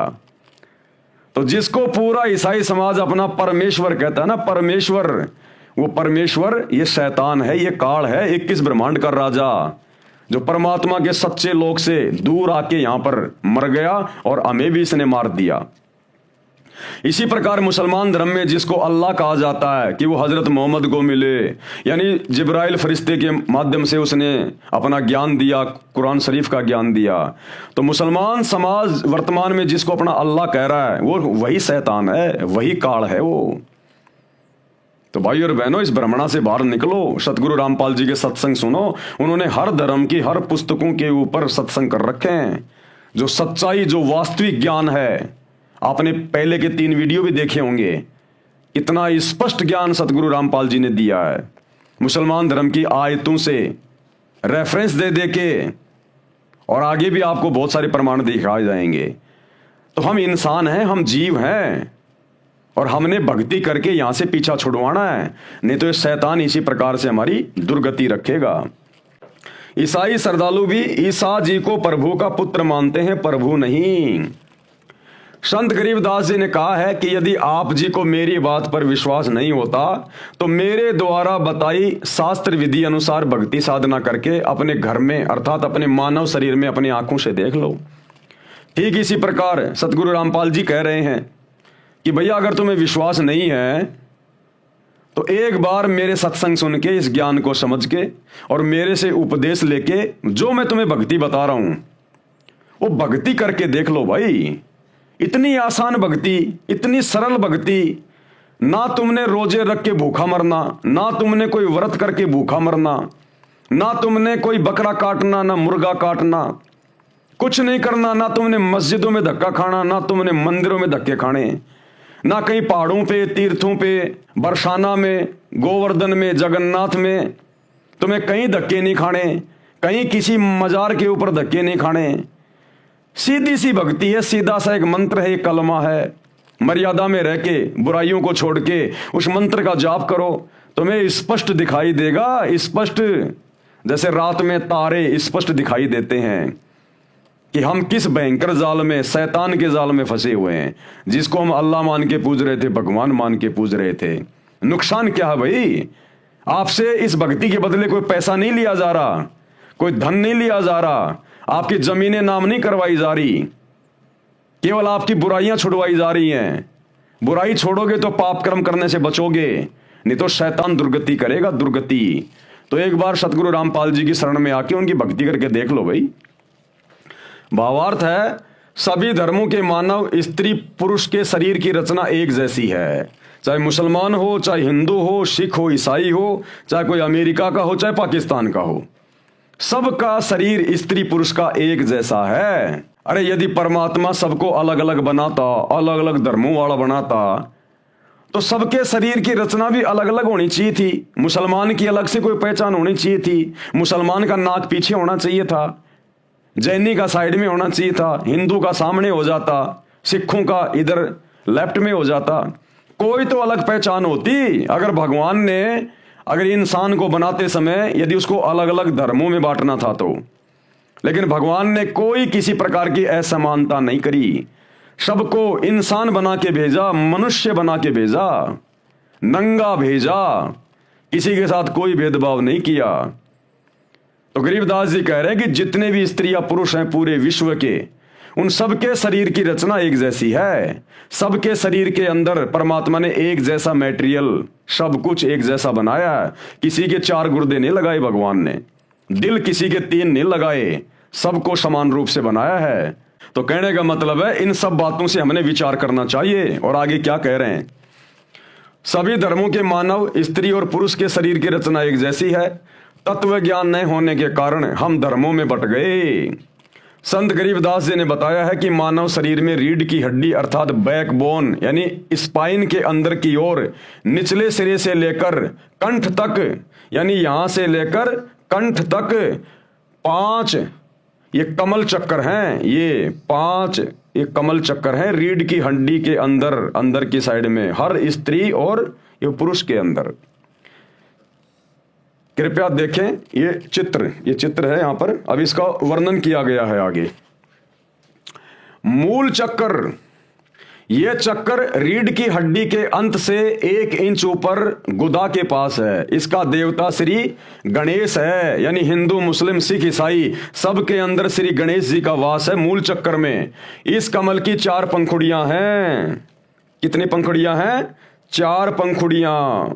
ये है मूल कमल, ये गणेश का वासा है यहां पर, ये सबके अंदर है। सेम इसी प्रकार से इस पर गणेश जी का आधिपत्य है। नंबर 2 संवाद चक्कर, यह मूल चक्कर से 2 इंच ऊपर रीढ़ की हड्डी के अंदर की ओर चिपका है। इसके देवता श्री ब्रह्मा जी तथा उनकी पत्नी सावित्री जी है। इस कमल की 6 पंखुड़ियां हैं। कौन सा कमल? ये वाला संवाद चक्कर कमल, जहां पर श्री ब्रह्मा जी और उसकी पत्नी सावित्री का वास है। हर एक स्त्री और पुरुष के रीढ़ की हड्डी के अंदर की साइड में सूक्ष्म रूप में है। कहीं आप लोग जो है काट काट के देखने लग जाओ, ऐसे नहीं दिखाई देंगे। सूक्ष्म है ये, जैसे मोबाइल का जो रेडिएशन होता है वो सूक्ष्म होता है। वो तरंगे जो टावर से आ रही है मोबाइल में वो दिखाई नहीं देती, सूक्ष्म होती है। इसी प्रकार हमारे रीढ़ की हड्डी में इन 5 इन प्रधान देवी देवताओं के स्थान हैं, जो इस बॉडी को, इस शरीर को जो हैंडल करते हैं। उसके बाद में तीसरा है नाभि कमल चक्कर। यह नाभि के सामने उसी रीढ़ की हड्डी के साथ चिपका है। इसके देवता श्री विष्णु जी तथा उनकी पत्नी लक्ष्मी जी हैं। इस कमल की 8 पंखुड़ियां हैं। यह है नाभि कमल। यहां पर हमारी जो नाभि है, जो ये सुंडी है, यहां पर अंदर की साइड में रीढ़ की हड्डी के साथ में चिपका हुआ यह कमल, जहां पर श्री विष्णु जी और उसकी पत्नी लक्ष्मी जी का निवास है। नंबर 4 हृदय कमल। ये कमल सीने में बने दोनों स्तनों के मध्य में रीढ़ की हड्डी के साथ चिपका है। इसके देवता श्री शिव जी तथा उनकी पत्नी पार्वती जी हैं। इस कमल की 12 पंखुड़ियां हैं। ये है हृदय कमल, जहां पर श्री शंकर जी और पार्वती जी निवास करती हैं हर एक स्त्री और पुरुष के शरीर में, चाहे हिंदू हो चाहे मुसलमान हो। कंठ कमल 5वां कमल है कंठ कमल। ये कमल छाती की हड्डियों के ऊपर, जहां से गला शुरू होता है, उसके पीछे रीढ़ की हड्डी के साथ अंत में है। इसकी प्रधान श्री देवी अर्थात दुर्गा जी हैं। इस कमल की 16 पंखुड़ियां हैं। शेष कमल चक्कर ऊपर है। नंबर 6 संगम कमल। संगम कमल या छठा कमल, ये कमल सुषुम्ना के ऊपर वाले द्वार पर है। इसकी 3 पंखुड़ियां हैं। इसमें सरस्वती रूप में देवी दुर्गा जी निवास करती है। काल की पत्नी, शैतान की पत्नी, ये दुर्गा जो नवरात्रे मनाते हैं हिंदू भाई बहन, वो दुर्गा अष्टंगी शेरावाली माता, ये शैतान की पत्नी है, काल की पत्नी। ये संगम कमल में निवास करती है सरस्वती देवी के रूप में। एक पंखुड़ी में देवी दुर्गा सरस्वती रूप में रहती है, उसी के साथ में 72 करोड़ उर्वशी यानी सुंदर स्त्रियां हैं, वो परियां हैं, जो ऊपर जाने वाले भक्तों को अपने जाल में फंसाती है। ये काल का भयंकर षड्यंत्र है इस शरीर में, हमारे को रोक के रखने के लिए, ताकि हमारा मोक्ष ना हो जाए, आत्मा इसके जाल से बाहर ना निकल जाए।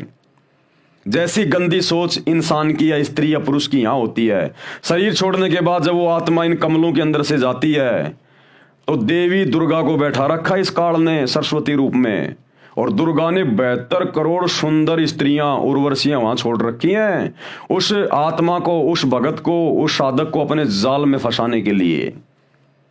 और जिसकी जैसी गंदी सोच यहां होती है, वो तुरंत उनके चक्कर में आ जाता है और एकांत में जाकर उन सुंदर औरतों के साथ में शारीरिक संबंध बना के अपनी भक्ति नष्ट कर लेता है, नरक में जा गिरता है। जो ऊपर जाने वाले भक्तों को अपने जाल में फंसाती है। दूसरी पंखुड़ी में सुंदर युवा नर रहते हैं, युवा पुरुष रहते हैं, सुंदर देव पुरुष, जो भगतमतियों को यानी औरतों को आकर्षित करके काल जाल में रखते हैं। काल भी अन्य रूप में इन युवाओं का संचालन मुखिया बनकर रहता है। तीसरी पंखुड़ी में स्वयं परमात्मा यानी अल्लाह कबीर, ये कबीर भगवान तीसरी पंखुड़ी में स्वयं परमात्मा अन्य रूप में रहते हैं, अपने भक्तों को उनके जाल से मुक्त कराते हैं, ज्ञान सुनाकर सतर्क करते हैं। वहीं पर ये अल्लाह कबीर, ये कबीर परमात्मा भी है तीसरी पंखुड़ी में। वहां ये अपने भक्तों को जो धरती पर उसकी शरण में होते हैं उसकी भक्ति करते हैं। जैसे हम भगत भाई बहन सतगुरु रामपाल जी अल्लाह कबीर की भक्ति कर रहे हैं, अगर आजीवन इसी प्रकार उनकी मर्यादा में रहकर भक्ति करते रहे तो शरीर छोड़ने के बाद वो सुंदर स्त्रियां, वो सुंदर पुरुष हमें भी फंसाने का प्रयास करेंगे। लेकिन यहां हमारे को सत्संग सुना सुनाकर ज्ञान दे देकर गुरुदेव हमें पहले से इस पूरे शैतान के षड्यंत्र को समझा देंगे जो यहां लिखा हुआ है। तो हम लोग सतर्क हो जाएंगे कि ये सारी बातें तो गुरुजी हमें सब कुछ सत्संगों में बताया करते थे, पुस्तकों में लिखी हुई थी, ये तो काल का जाल है, ये तो हमारे को फंसाने के लिए खड़ी हैं। और फिर वहां पर यही कबीर परमात्मा सतगुरु रूप में रहता है और अपने भक्तों को वहां पर सतर्क करता है कि बच्चों उधर मत जाना, ये काल का षड्यंत्र है।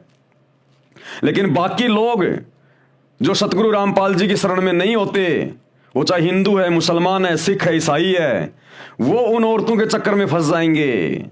औरतें उन युवा जो देवता हैं वहां पर, जो काल की ओर से हमें फंसाने के लिए खड़े रहते हैं, उनके चक्कर में आ जाएंगी। यानी जिसकी जैसी गंदी सोच यहां होगी उसी आधार से वो वहां पर उनके साथ में शारीरिक संबंध बना के अपना धर्म कर्म नष्ट करके काल के जाल में रह जाते हैं। तीसरी पंखुड़ी में स्वयं परमात्मा यानी अल्लाह कबीर, अल्लाह अकबर अन्य रूप में रहते हैं, अपने भक्तों को उनके जाल से मुक्त कराते हैं, ज्ञान सुनाकर सतर्क करते हैं। नंबर 7 है त्रिकुटी कमल चक्कर। ये दोनों आंखों की बोहों यानी सेलियों के मध्य में सिर के पीछे हिस्से में अन्य कमलों की ही पंक्ति में ऊपर है। त्रिकुटी कमल कहाँ होता है? ये हमारी दोनों आंखें, ये बोहें हैं, और ये जो बीच का जो जगह है, ये बीच की जगह यहां पीछे की साइड में यहां है त्रिकुटी कमल।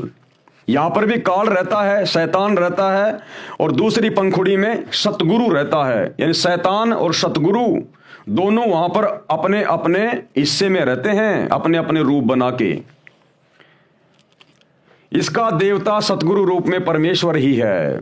इस कमल की 2 पंखुड़ी हैं, एक सफेद रंग की, दूसरी काले रंग की पंखुड़ी। सफेद पंखुड़ी में सतगुरु रूप में सत्य पुरुष का निवास है, यानी अल्लाह कबीर का निवास है, और काली पंखुड़ी में नकली सतगुरु रूप में काल निरंजन यानी शैतान का वास है। नंबर 8 सहस्त्र कमल चक्कर दल।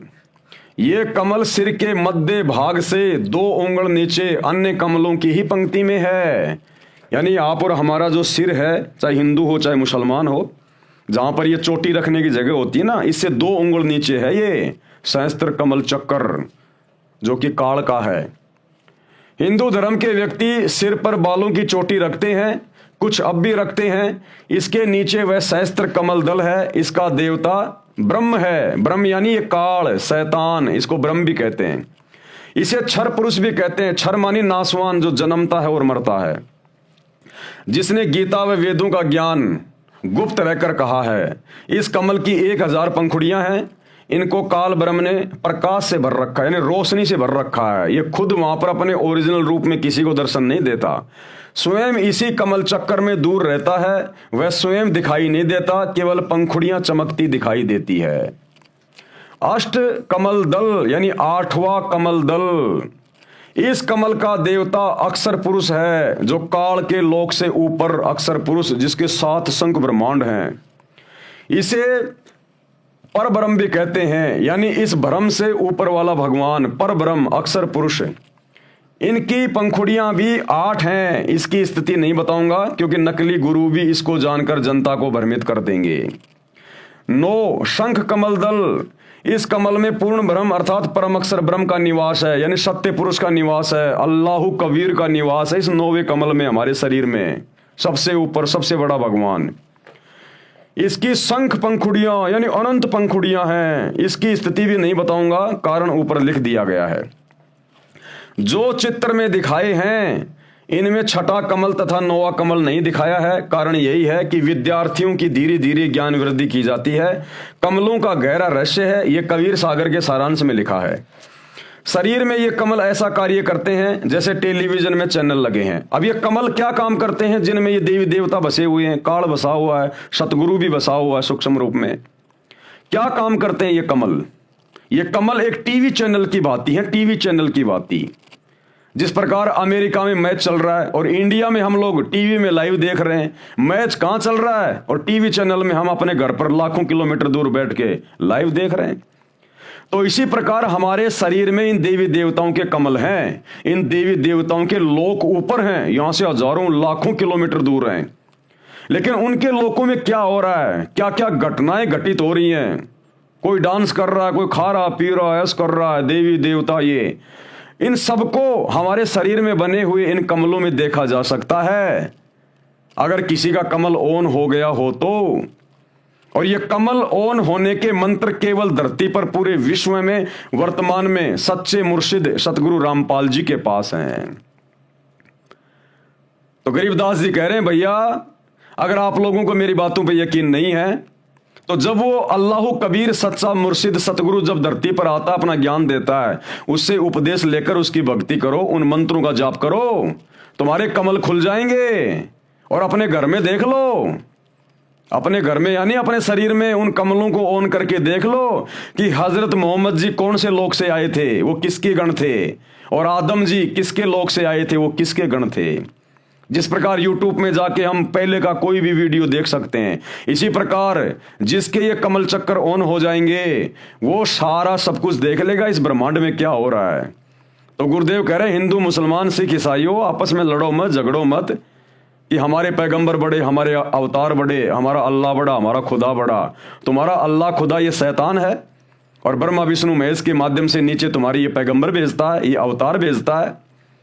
और ये सारा ये दृश्य तुम्हें स्पष्ट दिखाई देगा जब तुम सतगुरु रामपाल जी से उपदेश लेकर उनके सत भक्ति मंत्रों का जाप करोगे। फिर तुम्हें कोई संशय नहीं होगी कि वही मोहम्मद और वही महादेव, वही आदम, वही ब्रह्मा और दास गरीब कहे भाई सत भक्ति करके देखो अपने घर में, अपने घर में देखो, अपने इन कमलों में देख लो। कमलों का गहरा रहस्य है, ये कबीर सागर के सारांश में लिखा है। शरीर में ये कमल ऐसा कार्य करते हैं जैसे टेलीविजन में चैनल लगे हैं। उन चैनलों में से जिस भी चैनल को चालू करोगे उस पर कार्यक्रम दिखाई देगा। वह कार्यक्रम चल तो रहा है स्टूडियो में यानी कहीं और दिख रहा है टीवी में। इसी प्रकार प्रत्येक कमल का फंक्शन है। इन कमलों को चालू करने के मंत्र हैं जो ये दास संत रामपाल दास जाप करने को देता है। प्रथम बार दीक्षा यानी उपदेश इन्हीं चैनलों को खोलने की दी जाती है। मंत्रों की शक्ति से सर्व कमल ऑन हो जाते हैं। फिर भगत अपने शरीर में लगे चैनल में उस देव के धाम को यानी लोक को देख सकता है, वहां के सभी नजारे देख सकता है। इसलिए संत गरीबदास जी ने कहा है कि आप अपने शरीर के चैनल ऑन करके स्वयं देख लो कि आदम जी आपको ब्रह्मा जी के लोक से आए दिखाई देंगे, क्योंकि वहां पर सारे रिकॉर्ड उपलब्ध हैं। जैसे वर्तमान में यूट्यूब है, इसी प्रकार प्रत्येक देव के लोक में आप जो पूर्व में हुई घटना देखना चाहें आप देख सकते हैं। इसी प्रकार हजरत मोहम्मद जी आपको शिव जी के लोक से आए हुए दिखाई देंगे। इसी प्रकार ईसा जी भी श्री विष्णु जी के लोक से आए दिखाई देंगे। आगे गुरुदेव भगवान क्या लिख रहे हैं? मक्का महादेव का मंदिर है, जहां पर मुसलमान भाई बहन जाते हैं हज करने के लिए। मक्का काबा, ये श्री शंकर जी का मंदिर है। श्री शंकर जी का मंदिर, जहां पर आप लोग अल्लाह के दर्शन करने जाते हो, वहां पर शैतान बैठा है। शैतान, ये महादेव का मंदिर है, शंकर जी का। ये परमात्मा बता रहे हैं, परमात्मा लिख रहे हैं, अल्लाहु कबीर। साध वचन पलटे नहीं, चाहे पलट जाए ब्रह्मांड, क्योंकि तीनों देवताओं के माध्यम से, ब्रह्मा विष्णु महेश के माध्यम से ही ये शैतान, ये काल नीचे अपनी सृष्टि चलाता है। ये आज हम वर्तमान में हिंदू मुसलमान बन गए, पहले कोई हिंदू मुसलमान नहीं था। तो जो काबा है, जहां पर तुम लोग हज करने जाते हो, वो शंकर जी का मंदिर है, और तुम्हारे हजरत मोहम्मद जी उसी शंकर जी के लोक से आई हुई आत्मा है। भाई और बहनों, ये थोड़े बहुत दिनों की बात है। 2028 युग परिवर्तन का समय है, भयंकर महाविनाश होगा। समझदार आत्माएं तो समय रहते सतगुरु रामपाल जी की शरण में आ जाएंगी, अपने और अपने परिवार का बचाव कर लेंगी। अन्यथा 2028 के बाद दुर्गति करवा के लोगों ने मजबूरन नाक रगड़ के सतगुरु रामपाल जी अल्लाह कबीर की शरण में आना पड़ेगा, और फिर वो जैसा कहेंगे सब कुछ मानना पड़ेगा। हाँ जी, बिल्कुल सही कह रहे हो, बिल्कुल जी, मोहम्मद जी शंकर जी के लोक से आए हैं, जैसे आज आप और हम भगत भाई बहन निसन से मान रहे हैं। तो क्या कह रहे हैं गुरुदेव? मक्का महादेव का मंदिर है। सिख धर्म की पुस्तक भाई बाले वाली जन्म साखी में प्रमाण है। सिख धर्म की एक पुस्तक है भाई बाले वाली जन्म साखी, यानी श्री नानक जी के साथ में उनके दो परम शिष्य रहते थे, भाई बाला और भाई मर्दाना। तो नानक जी के शरीर छोड़ने के बाद में भाई बाला ने जो समय उन्होंने नानक जी के साथ में बिताया, जो जो चमत्कार देखे, वो सब कुछ उन्होंने एक पुस्तक के माध्यम से रिकॉर्ड किया, भाई बाले वाली जन्म साखी। आगे चलकर गुरु अंगद देव जी ने उस पुस्तक का निर्माण किया, भाई बाला जी से सारी बातें सुन के और समझ कर, क्योंकि नानक जी ने शरीर छोड़ने से पहले श्री अंगद देव जी को अपना उत्तराधिकारी घोषित कर दिया था। अपने बेटों को अपना उत्तराधिकारी घोषित नहीं किया श्री नानक जी ने। उनके दो बेटे थे, जयचंद और श्रीचंद, लेकिन दोनों निकम्मे थे, इसलिए श्री नानक जी ने अपने बेटों को उत्तराधिकारी नहीं बनाया, बल्कि श्री अंगद देव जी को बनाया। तो नानक जी के शरीर छोड़ने के बाद में सिखों के गुरु बन गए श्री अंगद देव जी। अब अंगद देव जी को जो जो बातें नानक जी के साथ में रहने वाले भाई बाला और मर्दाना ने बताई, वो सारी बातें अंगद देव जी ने आगे चलकर एक पुस्तक के रूप में जो है वो लिख दी। तो क्या कहा जा रहा है? सिख धर्म की पुस्तक भाई बाले वाली जन्म साखी में प्रमाण है, साखी मदीने की चली। हिंदी वाली के पेज नंबर 262 पर श्री नानक जी ने 4 इमामों के प्रश्न का जवाब देते हुए कहा है, आखे नानक शाह सच सुन हो 4 इमाम, मक्का है महादेव का ब्राह्मण सन सुल्तान। इसका क्या अनुवाद किया है सतगुरु रामपाल जी भगवान ने, इस कबीर परमात्मा ने। भावार्थ, सतगुरु नानक देव जी ने 4 इमामों से चर्चा करते हुए कहा कि जिस मक्का शहर में जो काबा यानी मंदिर, उसको मंदिर कहते हैं, काबा यानी मंदिर, जिसको आप अपना पवित्र स्थान मानते हो, वह महादेव यानी शिव जी का मंदिर है। इसमें सब देवी देवताओं की मूर्तियां यानी बुत थी। उसकी स्थापना करने वाला सुल्तान यानी राजा एक ब्राह्मण था। जो ये काबा है, जो मक्का मदीना वाला जो ये काबा है, इसकी स्थापना एक ब्राह्मण राजा ने करवाई थी। ब्राह्मण राजा ने शंकर भगवान का मंदिर बनवाया था। वो बाद में सब मूर्तियां उठा दी गई थी। नबी इब्राहिम व हजरत इस्माइल ने इसका पुनः निर्माण करवाया। आगे चलकर फिर उस काबा का नबी इब्राहिम और हजरत इस्माइल ने इसका दोबारा से निर्माण करवाया, और फिर मुसलमानों ने मान लिया यह तो हमारे अल्लाह का काबा है।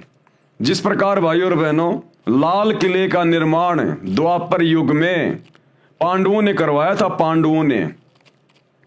उसके बाद में मुगल आए, मुगलों ने अपना राज्य स्थापित कर लिया।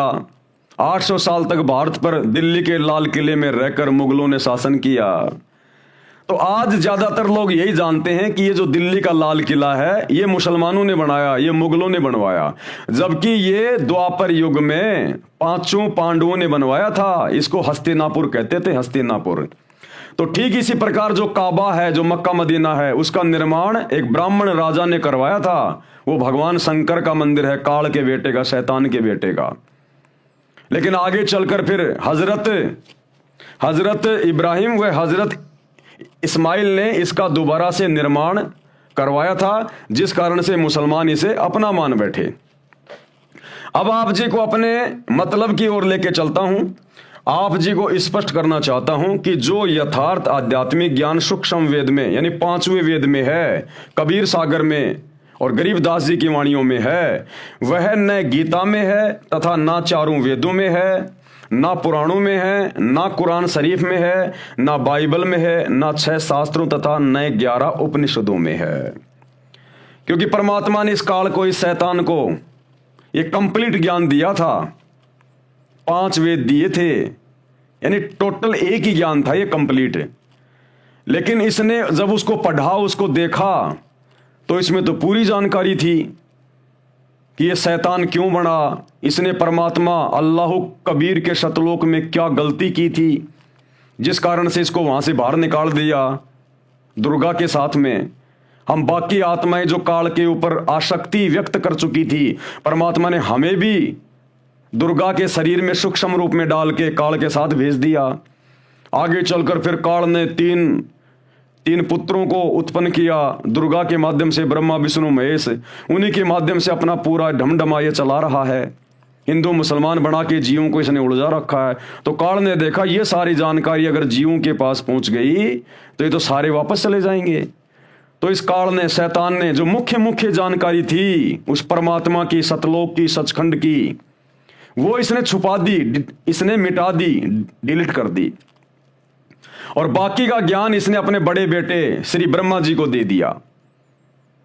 अब ब्रह्मा जी ने आगे फिर अपने पुत्रों को दे दिया, अपने वंशजों को दे दिया, दक्ष को दे दिया, मनु को दे दिया। इन्होंने आगे चलकर इन वेदों को 4 भागों में बांट दिया, डिवाइड कर दिया, यजुर्वेद, ऋग्वेद, सामवेद और अथर्ववेद। तो सबसे पुराने जो ग्रंथ हैं इस शैतान के लोक के, वो ये 4 वेद है। इन्हीं 4 वेदों का ज्ञान इसी शैतान ने द्वापर युग में महाभारत के युद्ध के दौरान श्री कृष्ण जी के अंदर भूत की तरह सूक्ष्म रूप में प्रवेश करके अर्जुन को सुनाया, जिस ज्ञान को आगे दिव्य दृष्टि मिलने के बाद महर्षि वेद व्यास जी ने लिखा, जिसको गीता जी कहा जाता है। तो 4 वेदों का और गीता का ज्ञान एक ही है। 4 वेदों का ज्ञान थोड़ा सा फैला हुआ है, गीता में उसको शॉर्ट करके सांकेतिक रूप में लिख दिया गया। तो सबसे पुरातन जो ग्रंथ हैं जिनको हिंदू अपना मान रहे हैं, ये पूरे विश्व के हैं, पूरे विश्व के। क्योंकि जिस समय वेदों की रचना हुई थी महर्षियों के द्वारा, और जिस समय श्री गीता जी का ज्ञान दिया गया था द्वापर में महाभारत के युद्ध में, उस समय धरती पर कोई धर्म नहीं था, केवल इंसान थे। तो ये गीता का ज्ञान और वेदों का ज्ञान पूरे विश्व के प्राणियों के लिए हैं, ये कोई धर्म विशेष का कोई ये ग्रंथ नहीं है। तो मुख्य जानकारी इस काल ने, शैतान ने 4 वेदों से निकाल दी। तो गुरुदेव भगवान कह रहे हैं कि जो वास्तविक जानकारी है उस अल्लाह की, उस खुदा की, शैतान के बाप की, उस अल्लाह कबीर की, वो जानकारी ना तो 4 वेदों में है कंप्लीट, ना गीता में, ना मुसलमानों की 4 पुस्तकों में, ना बाइबल में, किसी चीज में नहीं है। इसलिए वो कंप्लीट जानकारी कि सृष्टि कैसे रची गई, ये शैतान कौन है, ये काल कौन है, ये ब्रह्मा विष्णु महेश के माध्यम से कैसे अपना षड्यंत्र इसने फैला रखा है, कैसे ये अपने पैगंबर भेज के मुसलमान धर्म बना के फिर वहां पर इसने पैगंबर भेजने शुरू कर दिए, इधर हिंदू धर्म बना के उसने अपने अवतार भेजने शुरू कर दिए। ये कैसे तुम जीवों को भ्रमित करता है अपने भोजन के लिए, तुम्हें खाने के लिए, फिर तुम्हें 84 लाख योनियों में डाल देता है।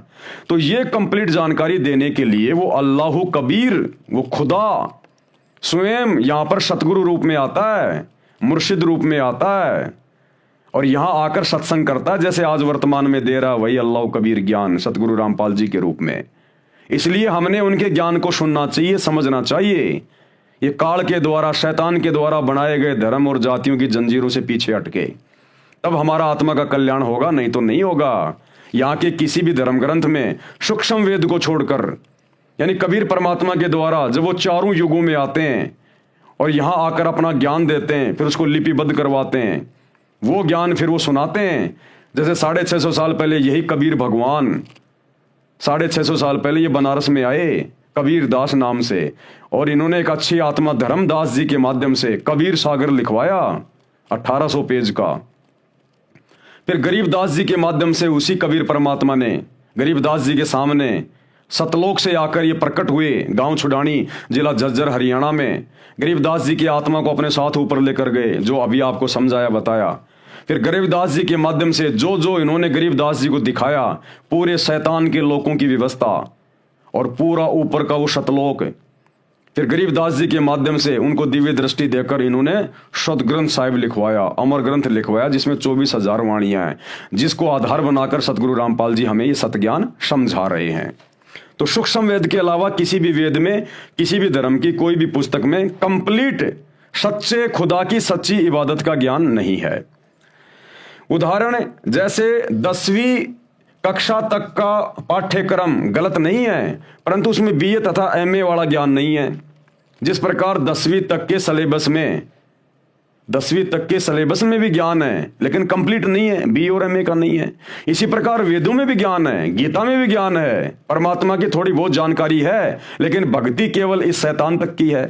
लेकिन इन वेदों में और मुसलमान भाइयों की इन 4 आसमानी पुस्तकों में कंप्लीट ज्ञान नहीं है, केवल 10वीं तक का ज्ञान है, BA MA का ज्ञान नहीं है, उस कबीर परमात्मा के बारे में जानकारी नहीं है। जैसे उदाहरण, जैसे 10वीं कक्षा तक का पाठ्यक्रम गलत नहीं है, परंतु उसमें BA तथा MA वाला ज्ञान नहीं है। वह पाठ्यक्रम गलत नहीं है, परंतु पर्याप्त भी नहीं है, समझने के लिए इतना ही पर्याप्त है। यानी उसमें ज्ञान जो है वो आधा अधूरा है। उस ज्ञान को सुनकर समझकर हम मोक्ष प्राप्त नहीं कर सकते, गधे कुत्ते बनने से नहीं बच सकते, नरक में जाने से नहीं बच सकते, केवल काल तक की साधना में रहेंगे। इनमें केवल इतना ही ज्ञान है। कंप्लीट ज्ञान सूक्ष्म वेद में मिलेगा, सतगुरु स्वयं आकर समझाएगा, जो आज समझा रहे हैं। प्रश्न किया किसी ने, संसार के शास्त्र तथा संत परमात्मा के विषय में क्या जानकारी देते हैं, यानी दुनिया भर के जो शास्त्र हैं वो संत या परमात्मा के विषय में क्या जानकारी देते हैं। उत्तर दिया गुरुदेव भगवान ने, विश्व के मुख्य शास्त्रों में, सदग्रंथों में परमात्मा को बहुत अच्छे तरीके से परिभाषित किया है। पहले ये जानते हैं कि विश्व के मुख्य शास्त्र यानी सदग्रंथ कौन से हैं। नंबर 1, वेद। वेद 2 प्रकार के हैं, सूक्ष्म वेद और सामान्य वेद। सामान्य वेद आपको बता दिए, ये 4 वेद जो शैतान ने अपने बेटे ब्रह्मा को दिए, ब्रह्मा ने अपने वंशजों को दिए। आगे चलकर इनकी 4 मोटी मोटी पुस्तकें बता दी गई, जिनमें केवल शैतान यानी काल तक का ज्ञान है। तो वेद 2 प्रकार के हैं, एक तो सामान्य वेद, ये 4 वेद, और दूसरा सूक्ष्म वेद जो कबीर भगवान स्वयं आके ज्ञान बताता है। वो कबीर सागर, वो गरीबदास जी का ग्रंथ, और वर्तमान में सतगुरु रामपाल जी ने जो पुस्तकें लिखी हैं, ये हैं सूक्ष्म वेद। वेद 2 प्रकार के हैं, सूक्ष्म वेद और सामान्य वेद। अब ये सूक्ष्म वेद क्या है? ये वह ज्ञान है जिसको अल्लाह ताला यानी समर्थ परमात्मा स्वयं पृथ्वी पर प्रकट होकर अपने मुख कमल से वाणी उच्चारण करके बोलता है। यह संपूर्ण अध्यात्म ज्ञान है। इसका कहां प्रमाण है? ऋग्वेद मंडल 9 सूक्त 86 मंत्र 26 और 27 में, ऋग्वेद मंडल 9 सूक्त 82 मंत्र 1 व 2 में, ऋग्वेद मंडल 9 सूक्त 94 मंत्र 1 में, ऋग्वेद मंडल 9 सूक्त 95 मंत्र 2 में, ऋग्वेद मंडल 9 सूक्त 20 मंत्र 1 में, ऋग्वेद मंडल 9 सूक्त 96 मंत्र 17 से 20 में, ऋग्वेद मंडल 9 सूक्त 54 मंत्र 3, यजुर्वेद अध्याय 9 मंत्र 1 तथा 32 में, यजुर्वेद अध्याय 29 मंत्र 25, अथर्ववेद कांड 4 अनुवाक 1 मंत्र 7, सामवेद मंत्र संख्या 822 में। अब ज्ञानहीन लोग कहते हैं सतगुरु रामपाल जी को संस्कृत नहीं आती, हिंदू कहते हैं तुम्हारे गुरु जी को संस्कृत तो आती नहीं। अरे तुम संस्कृत के विद्वानों ने, सतयुग में वेद लिखे गए थे, 39 लाख साल हो गई, आज तक तुम परमात्मा के नाम का जिक्र भी नहीं कर पाए। और सतगुरु रामपाल जी ने ये सारे वेद खोल खोल के रख दिए। देख लो आंख फाड़ के। भाषा का काम केवल इतना होता है, अपने विचार दूसरे तक प्रकट करना। और ये परमात्मा है, अल्लाह कबीर है धरती पर सतगुरु रामपाल जी। इनको पढ़ाई पढ़ने की जरूरत नहीं है। पढ़ाई पढ़ने की जरूरत पड़ती है इंसानों को। इस परमेश्वर ने तो भाषाएं पैदा की हैं, तभी तो खोल खोल के चारों वेदों का जूस निकाल दिया। मुसलमान धर्म की चारों आसमानी पुस्तकों का जूस निकाल के रख दिया कि क्या मतलब का ज्ञान है। देख लो तुम्हारी आंखों के सामने अल्लाह कौन है, भगवान कौन है, सच्ची इबादत क्या है। अन्य प्रमाण श्रीमद् भगवत गीता अध्याय 4 मंत्र 32 में है, कहा है कि सच्चिदानंद घन ब्रह्म यानी कबीर परमात्मा, वो कबीर देव, वो कबीर भगवान जिसको सच्चिदानंद घन ब्रह्म कहा गया है, यानी सत्य पुरुष यानी अविनाशी परमात्मा अपने मुख कमल से वाणी बोलकर तत्व ज्ञान विस्तार से कहता है, जैसे आज वर्तमान में कह रहे हैं सतगुरु रामपाल जी।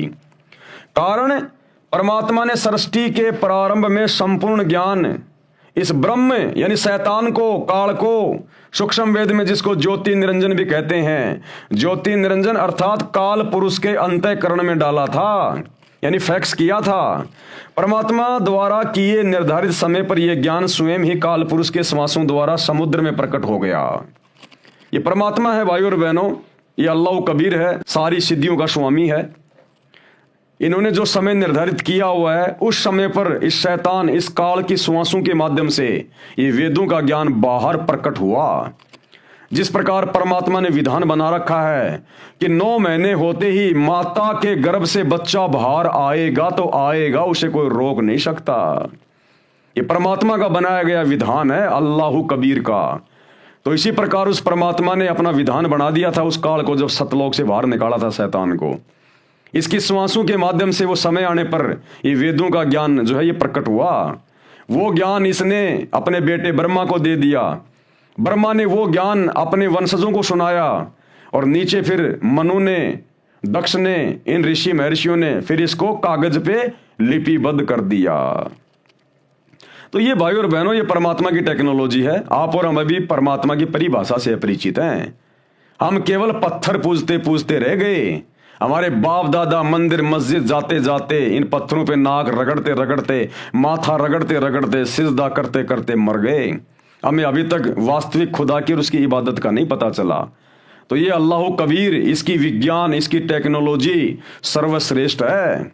ये आजकल के वैज्ञानिक उसी परमात्मा के द्वारा दी गई बुद्धि के आधार से ये टीवी, रेडियो, मोबाइल, इंटरनेट, हवाई जहाज बना के पता नहीं अपने आप को खुदा मान बैठे। अरे तुम जिस मटेरियल के ऊपर ये चीजें बना रहे हो, आविष्कार कर रहे हो, ये मटेरियल किसका है? इसी जमीन से लिया तुमने खोद खोद के पहाड़ों को।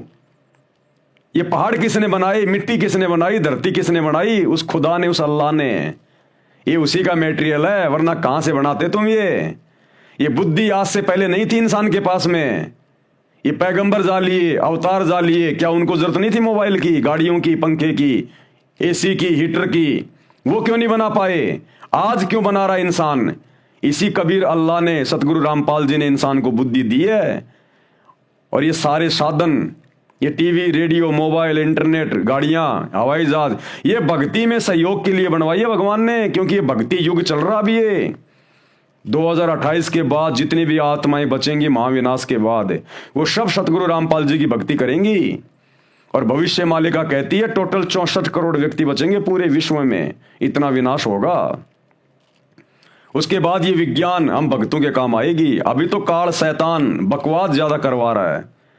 फिल्में बनवा दी, अश्लील फिल्में बनवा दी, दुनिया भर के लोग शॉर्ट वीडियो, रील वगैरह। ये परमात्मा सतगुरु रामपाल जी के सत्संग सुनने और सुनाने के लिए ये मोबाइल बने, ये टीवी बने। भगत भाई बहनों ने आपस में अपने परमात्मा की, अपने गुरु की ज्ञान चर्चा के लिए ये मोबाइल बनवाए। आजकल इनमें बकवास चल रही है, ये 2-4 साल की बकवास है, उसके बाद कुछ नहीं है। भक्ति चलेगी पूरे विश्व में। ये एरोप्लेन, हेलीकॉप्टर, गाड़ियां, ये सत्संग में आने जाने के लिए परमात्मा ने बनवाई हैं। ये फालतू में 2 नंबर के काम करने के लिए नहीं बनवाई। ये तो शैतान इनका दुरुपयोग करवा रहा है, वर्तमान में आपके कर्म फुड़वा रहा है। आने वाले समय में इस कबीर भगवान सतगुरु रामपाल जी के द्वारा इंसान को बुद्धि देकर बनवाई गई इन प्रत्येक वैज्ञानिक वस्तुओं का प्रयोग उपयोग केवल भक्ति में होगा। तो ये थोड़े समय की बकवाद है, ज्यादा की नहीं है। तो क्या कह रहे हैं, ज्योति निरंजन अर्थात काल पुरुष के अंतःकरण में डाला था ये ज्ञान, ये वेद उस कबीर अल्लाह ने फैक्स किया था। परमात्मा द्वारा किए निर्धारित समय पर यह ज्ञान स्वयं ही काल पुरुष के श्वासों द्वारा समुद्र में प्रकट हो गया। जिस प्रकार ये वैज्ञानिक जो ये फैक्स वगैरह इन्होंने बना दिए उस मालिक के आशीर्वाद से, ये हमारे भक्ति समझने में बड़े सहायक हैं। अब लोग कहेंगे उस परमात्मा ने सतलोक में बैठे बैठे लाखों किलोमीटर दूर से, करोड़ों अरबों किलोमीटर दूर से काल के अंतःकरण में कैसे भेज दिया वो ज्ञान, वो कैसे हो गया फैक्स।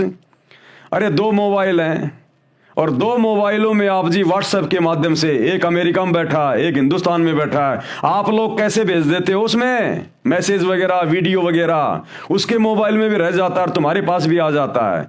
बॉम्बे में बैठा आदमी दिल्ली में फैक्स करता है, वो कागज वहां कैसे निकल जाता है। ये परमात्मा ने ये विज्ञान थोड़ी सी -1 पॉइंट बस इतना ही ज्ञान दिया जीव को, ज्यादा की आवश्यकता नहीं। और इतने में ये जीव अपने आप को खुदा मान बैठा, भगवान मान बैठा। तो परमात्मा के ज्ञान से इंसान को बुद्धि आएगी। ये सब कुछ भगवान का है, हमारा कुछ नहीं है। हम जीव हैं 2 कौड़ी के। कल को पागल हो गया, लैट्रिन गोबर खाता फिरता है।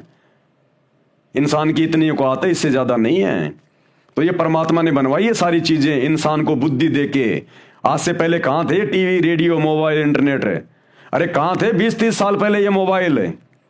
क्या उस समय लोगों की रिश्तेदारियां नहीं होती थी? क्या आपस में बात करने की उनकी इच्छा नहीं होती थी?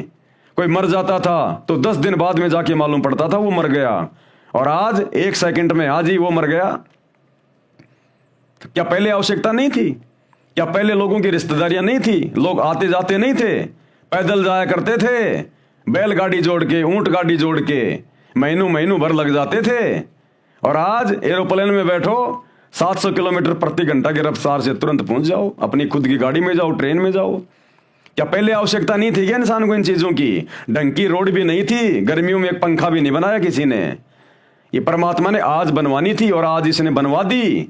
और आने वाले समय में ये सारी चीजें केवल भक्ति में काम आएंगी। और जो बकवाद करेगा उनके मोबाइल में आग लग जाया करेगी, फूटेंगे, उनके टीवी जल जाया करेंगे। इस परमेश्वर ने भक्ति के लिए बनवाई है चीजें। अब आगे इनका दुरुपयोग नहीं होगा, जब उसका ठीक का समय आ जाएगा 2028 के बाद। परमात्मा द्वारा किए निर्धारित समय पर यह ज्ञान स्वयं ही काल पुरुष के श्वासों द्वारा समुद्र में प्रकट हो गया। जैसे 9 महीने बाद तुरंत बच्चा मां के पेट से बाहर आ जाता है, परमात्मा ने निर्धारित कर रखा है। काल पुरुष यानी शैतान ने इसमें से महत्वपूर्ण जानकारी निकाल दी। इसने देखा इसमें तो तेरे बारे में सब कुछ लिखा हुआ है, और ये सारी बात अगर मेरे 3 बेटों को पता चल गई, ब्रह्मा विष्णु महेश को, कि हमारा बाप तो शैतान है, काल है, इसने तो सच्चे उस खुदा से बहुत बड़ा धोखा किया जिस कारण से इसको यहां पटक दिया गया, और ये तो अपने भोजन के लिए हम ब्रह्मा विष्णु महेश को खड़ा करके और जीवों को मरवा रहा है और ये पैदा करवा रहा है। तो काल ने देखा, शैतान ने देखा, अगर ये बात मेरे 3 बेटों तक पहुंच गई तो मेरे लिए फिर काम नहीं करेंगे ये। तो इसने वो सारी जानकारी निकाल दी ऊपर ऊपर की, और केवल अपने तक की जानकारी सीमित कर दी कि मैं ब्रह्म हूं, मैं गुप्त रहता हूं, मेरा ओम नाम का मंत्र है। और ब्रह्मा विष्णु महेश के माध्यम से फिर इसने जीवों की उत्पत्ति करी। आगे चलकर यही जीव कोई हिंदू, मुसलमान, सिख, ईसाई बन गया। तो ये है पूरा का पूरा बखेड़ा इस काल का। काल पुरुष ने यानी शैतान ने इसमें से महत्वपूर्ण जानकारी निकाल दी, शेष अधूरा ज्ञान संसार में प्रवेश कर दिया। उसी को 4 भागों में व्यास ऋषि ने विभाजित किया, यानी महर्षि वेद व्यास ने उस ज्ञान को 4 वेदों के रूप में लिख दिया। उसके 4 वेद ऋग्वेद, यजुर्वेद, सामवेद तथा अथर्ववेद बनाए। अब दूसरा है सामान्य वेद। सामान्य वेद ये वही 4 वेद वाला ज्ञान है जो ब्रह्म यानी ज्योति निरंजन अर्थात काल शैतान ने अपने ज्येष्ठ पुत्र यानी अपने बड़े पुत्र ब्रह्मा जी को दिया था। इस शैतान का सबसे पहला पुत्र है ब्रह्मा, उससे छोटा विष्णु, उससे छोटा शंकर। तो अपने बड़े पुत्र ब्रह्मा को इसने ये ज्ञान दिया। ये अधूरा ज्ञान है, यानी 4 वेदों वाला ज्ञान अधूरा है।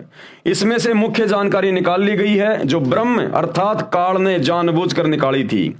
कारण यह था कि काल पुरुष यानी शैतान को भय रहता है कि मानव को पूर्ण परमात्मा यानी अल्लाह कबीर का ज्ञान हो जाए।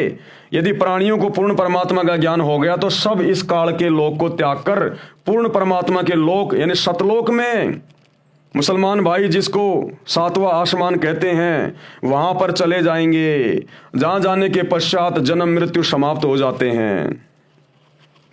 इसलिए ब्रह्म अर्थात काल पुरुष ने पूर्ण परमात्मा के परम पद की जानकारी नहीं बताई, वो नष्ट कर दी थी। उसकी पूर्ति करने के लिए यानी वही ज्ञान बताने के लिए, सृष्टि का सबसे उत्तम ज्ञान बताने के लिए वो पूर्ण परमात्मा, वो कबीर भगवान, अल्लाह कबीर, वो सच्चा खुदा धरती पर सच्चा मुर्शिद बनकर, संत बनकर, सतगुरु बनकर आता है, वही ज्ञान देने के लिए जो ज्ञान इस काल ने, शैतान ने छुपा दिया होता है। उसकी पूर्ति करने के लिए पूर्ण परमात्मा स्वयं सशरीर प्रकट होकर संपूर्ण ज्ञान बताता है, जो आज बता रहे हैं वर्तमान में सतगुरु रामपाल जी। अपनी प्राप्ति के यानी सतलोक जाने के वास्तविक मंत्र भी बताता है, जो काल भगवान ने समाप्त करके शेष ज्ञान प्रदान कर रखा है। वही मंत्र जो आपने कल के वीडियो में कुरान से देखे, सूर अशूरा 42 आयत नंबर 1 और 2 में हाम और मीम का क्या अर्थ होता है, ऐन सीन काफ इनका क्या मतलब होता है, ये है वो मंत्र। गीता अध्याय 17 श्लोक 23 में ओम तत् सत इसका क्या मतलब है, ये है वो मंत्र जिनका वास्तविक ज्ञान देने के लिए, जिन मंत्रों की भक्ति करके सतगुरु से उपदेश लेकर हम जन्म मरण के रोग से सदा के लिए समाप्त हो जाएंगे और अपने खुदा, अपने इबादही कबीरा, सच्चे परमात्मा, सच्चे भगवान, उस कबीर के साथ जो वर्तमान में सतगुरु रामपाल जी के रूप में धरती पे प्रकट है, शरीर छोड़ने के बाद सूक्ष्म रूप में यह परमात्मा हमारी आत्मा को सतलोक लेकर जाएगा। उसको ऋषिजन 4 वेद कहते हैं। ऋषि व्यास जी ने इस वेद को लिखा तथा इसके 4 भाग बनाए। Number 1 Rigveda, number 2 Yajurveda, number 3 Samaveda, number 4 Atharvaveda जो वर्तमान में प्रचलित हैं। इन्हीं 4 वेदों का सारांश काल पुरुष ने श्रीमद् भगवद गीता के रूप में श्री कृष्ण जी के शरीर में प्रवेश करके महाभारत के युद्ध से पूर्व बोला था। वह भी बाद में महर्षि व्यास जी ने कागज पर लिखा, जो आज अपने को उपलब्ध है। अब आगे भाइयों और बहनों, सदग्रंथों में बाइबल का नाम भी है। बाइबल ये 3 पुस्तकों का संग्रह है, यानी बाइबल के अंदर ईसाई भाई बहनों की बाइबल के अंदर भी सृष्टि रचना का यही ज्ञान है, इसी शैतान का ज्ञान है। जो ज्ञान कुरान शरीफ में है, कुरान मजीद में है, तौरेत में है, जबूर में है, इंजिल में है, जो ज्ञान सिखों के गुरु ग्रंथ साहिब में है, जो ज्ञान 4 वेदों में है, गीता में है, यही सारा का सारा ज्ञान जो काल ने आधा अधूरा यहां पर फैला रखा है। इस ज्ञान का प्रमाण आपको बाइबल में भी देखने को मिलेगा कि वो अल्लाह कौन है, परमात्मा कौन है, परमेश्वर कौन है, ईसा मसीह का वो परमेश्वर कौन है, वो कहाँ रहता है, उसने सृष्टि को कब बनाया, कैसे बनाया, वो सारा ज्ञान ईसाइयों की बाइबल में भी उपलब्ध है, एज इट इज, ज्यों का त्यों। तो भाई और बहनों, आज के वीडियो में हम केवल इतना ही लेंगे। हम धीरे धीरे आगे बढ़ेंगे क्योंकि ये मसला बहुत ज़्यादा उलझा हुआ है। और जो नए भाई बहन हैं, हिंदू, मुस्लिम, सिख, ईसाई, जो ये मेरे वीडियो देख रहे हैं, उनसे मेरी प्रार्थना है, अगर आप मेरे वीडियो के साथ साथ में सतगुरु रामपाल जी के द्वारा जो सत्संग कर दिए गए हैं, विशेष तौर पर सृष्टि रचना जो उन्होंने कई बार अपने सत्संगों में जो बताई है, जिसके 2-2, 3-3, 4-4 घंटे की वीडियो आपको यूट्यूब पर मिल जाएंगे। यदि आप सर्च करोगे सृष्टि रचना संत रामपाल जी भगवान, आप सृष्टि रचना को पढ़िएगा। ये सृष्टि रचना मास्टर ऑफ की है दुनिया के सभी धर्म ग्रंथों के इन निष्कर्षों को जानने की, पहचानने की। यानी आप किसी भी धर्म ग्रंथ को, चाहे किसी भी धर्म का हो, आप उसको उसी समय समझ सकते हैं जब आप सतगुरु रामपाल जी के द्वारा बताई गई सृष्टि रचना को कई बार सुन के अच्छे से समझेंगे। उस सृष्टि रचना में सभी धर्मों के धर्म ग्रंथों की भी वो जानकारी दे रहे हैं, विद प्रमाण दिखा रहे हैं कि मुसलमानों की 4 पुस्तकों में सृष्टि रचना का जिक्र कहां है, हिंदुओं के 4 वेदों में और गीता में कहां है, बाइबल में कहां है। उसके बाद आप मेरे वीडियो बहुत अच्छे से समझने लगोगे। और भाइयों और बहनों, ये मनुष्य जन्म बहुत अनमोल है, परमात्मा ने मेहर बख्शी है। जिस समय आज वे धरती पे प्रकट हैं संत रूप में, उस समय आप और हमारे को ये मनुष्य जन्म प्राप्त होना, ये बड़ा परम सौभाग्य है।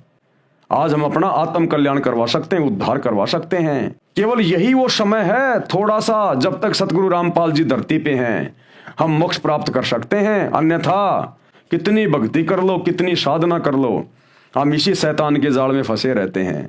तो आज जितने भी स्त्री और पुरुष पूरे विश्व में, पूरे संसार में हैं, जिनका जन्म है इस समय जब ये अल्लाह कबीर सतगुरु रामपाल जी धरती पे प्रकट है, हमारा परम सौभाग्य है।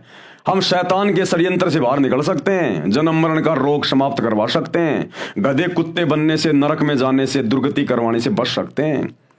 तो भले आप किसी भी धर्म में आपका जन्म है, आप निष्पक्ष होकर थोड़ा धैर्य के साथ में और सतगुरु रामपाल जी के सत्संग, विशेषकर सृष्टि रचना को सुनने का, समझने का प्रयास करें। भाई और बहनों, जीवन बदल जाएगा, जीने का तरीका बदल जाएगा। जिस भक्ति के लिए हमें ये मनुष्य शरीर मिलता है, स्त्री या पुरुष का, हमारा वो मकसद सफल हो जाएगा। अन्यथा हम फिर लंबे समय के लिए, अनंत युगों के लिए, करोड़ों युगों के लिए हम मां कष्ट भोगने के लिए फिर काल के हत्थे चढ़ जाएंगे। तो अपनी आत्मा का कल्याण करवाओ। ये शरीर छूटने के बाद अगर भक्ति नहीं करी, आज अगर भक्ति करी नहीं, मान बढ़ाई में, अहंकार में फूले रहे, मेरा धर्म बड़ा, मेरा खुदा बड़ा, मेरा राम बड़ा, ना खुदा बड़ा ना राम बड़ा, जो बड़ा है वो आज धरती पे आया हुआ है, उसकी तुम सुन नहीं रहे, तो भाई फिर काल के हत्थे चढ़ जाओगे, बहुत बात बिगड़ जाएगी, फिर लेन देन में नहीं आएगी फिर ये बात है। तो विनती है, प्रार्थना है, निष्पक्ष होके सुनो। आप सब धर्म के मानने वालों की धर्म की पुस्तकों से दिखाया जा रहा है, फिर तो कोई संशय नहीं होना चाहिए ना। कोई अपनी तरफ से बताए, मनमाने रूप से बताए तो बात अलग है। जो गूढ़ ज्ञान मुसलमान धर्म के मुल्ला मौलवी आज तक नहीं बता पाए, जो गूढ़ ज्ञान चारों वेदों से आचार्य शंकराचार्य नहीं बता पाए, कोई पोप पादरी बाइबल से नहीं बता पाया, वो ज्ञान सतगुरु रामपाल जी बता रहे हैं। अरे कम से कम ये सोच के तो विचार करो ये कि ये कौन शक्ति है। कोई बता सकता है? किसी ने बताया क्या आज तक? हिंदू धर्म के चारों शंकराचार्यों को भी चारों वेदों का ज्ञान नहीं है। चारों शंकराचार्यों ने एक एक वेद को बांट रखा है। क्या खाक ज्ञान है उनको। और सतगुरु रामपाल जी ने पूरी दुनिया के धर्म ग्रंथों को खोल के रख दिया। तो ये स्वयं अल्लाह कबीर है, पहचानो अपने पिता को। तो भाई और बहनों, आज की वीडियो में केवल इतना ही। कल रात्रि 8 बजे सभी भाई बहन फिर से जुड़िए।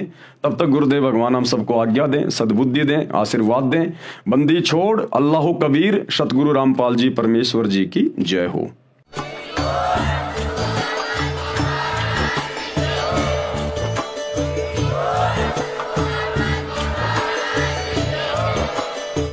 भाई जो गुरु बचन पे डट गए, कट गए फंद 84 के, कट गए फंद 84 के, कट गए फंद 84 के।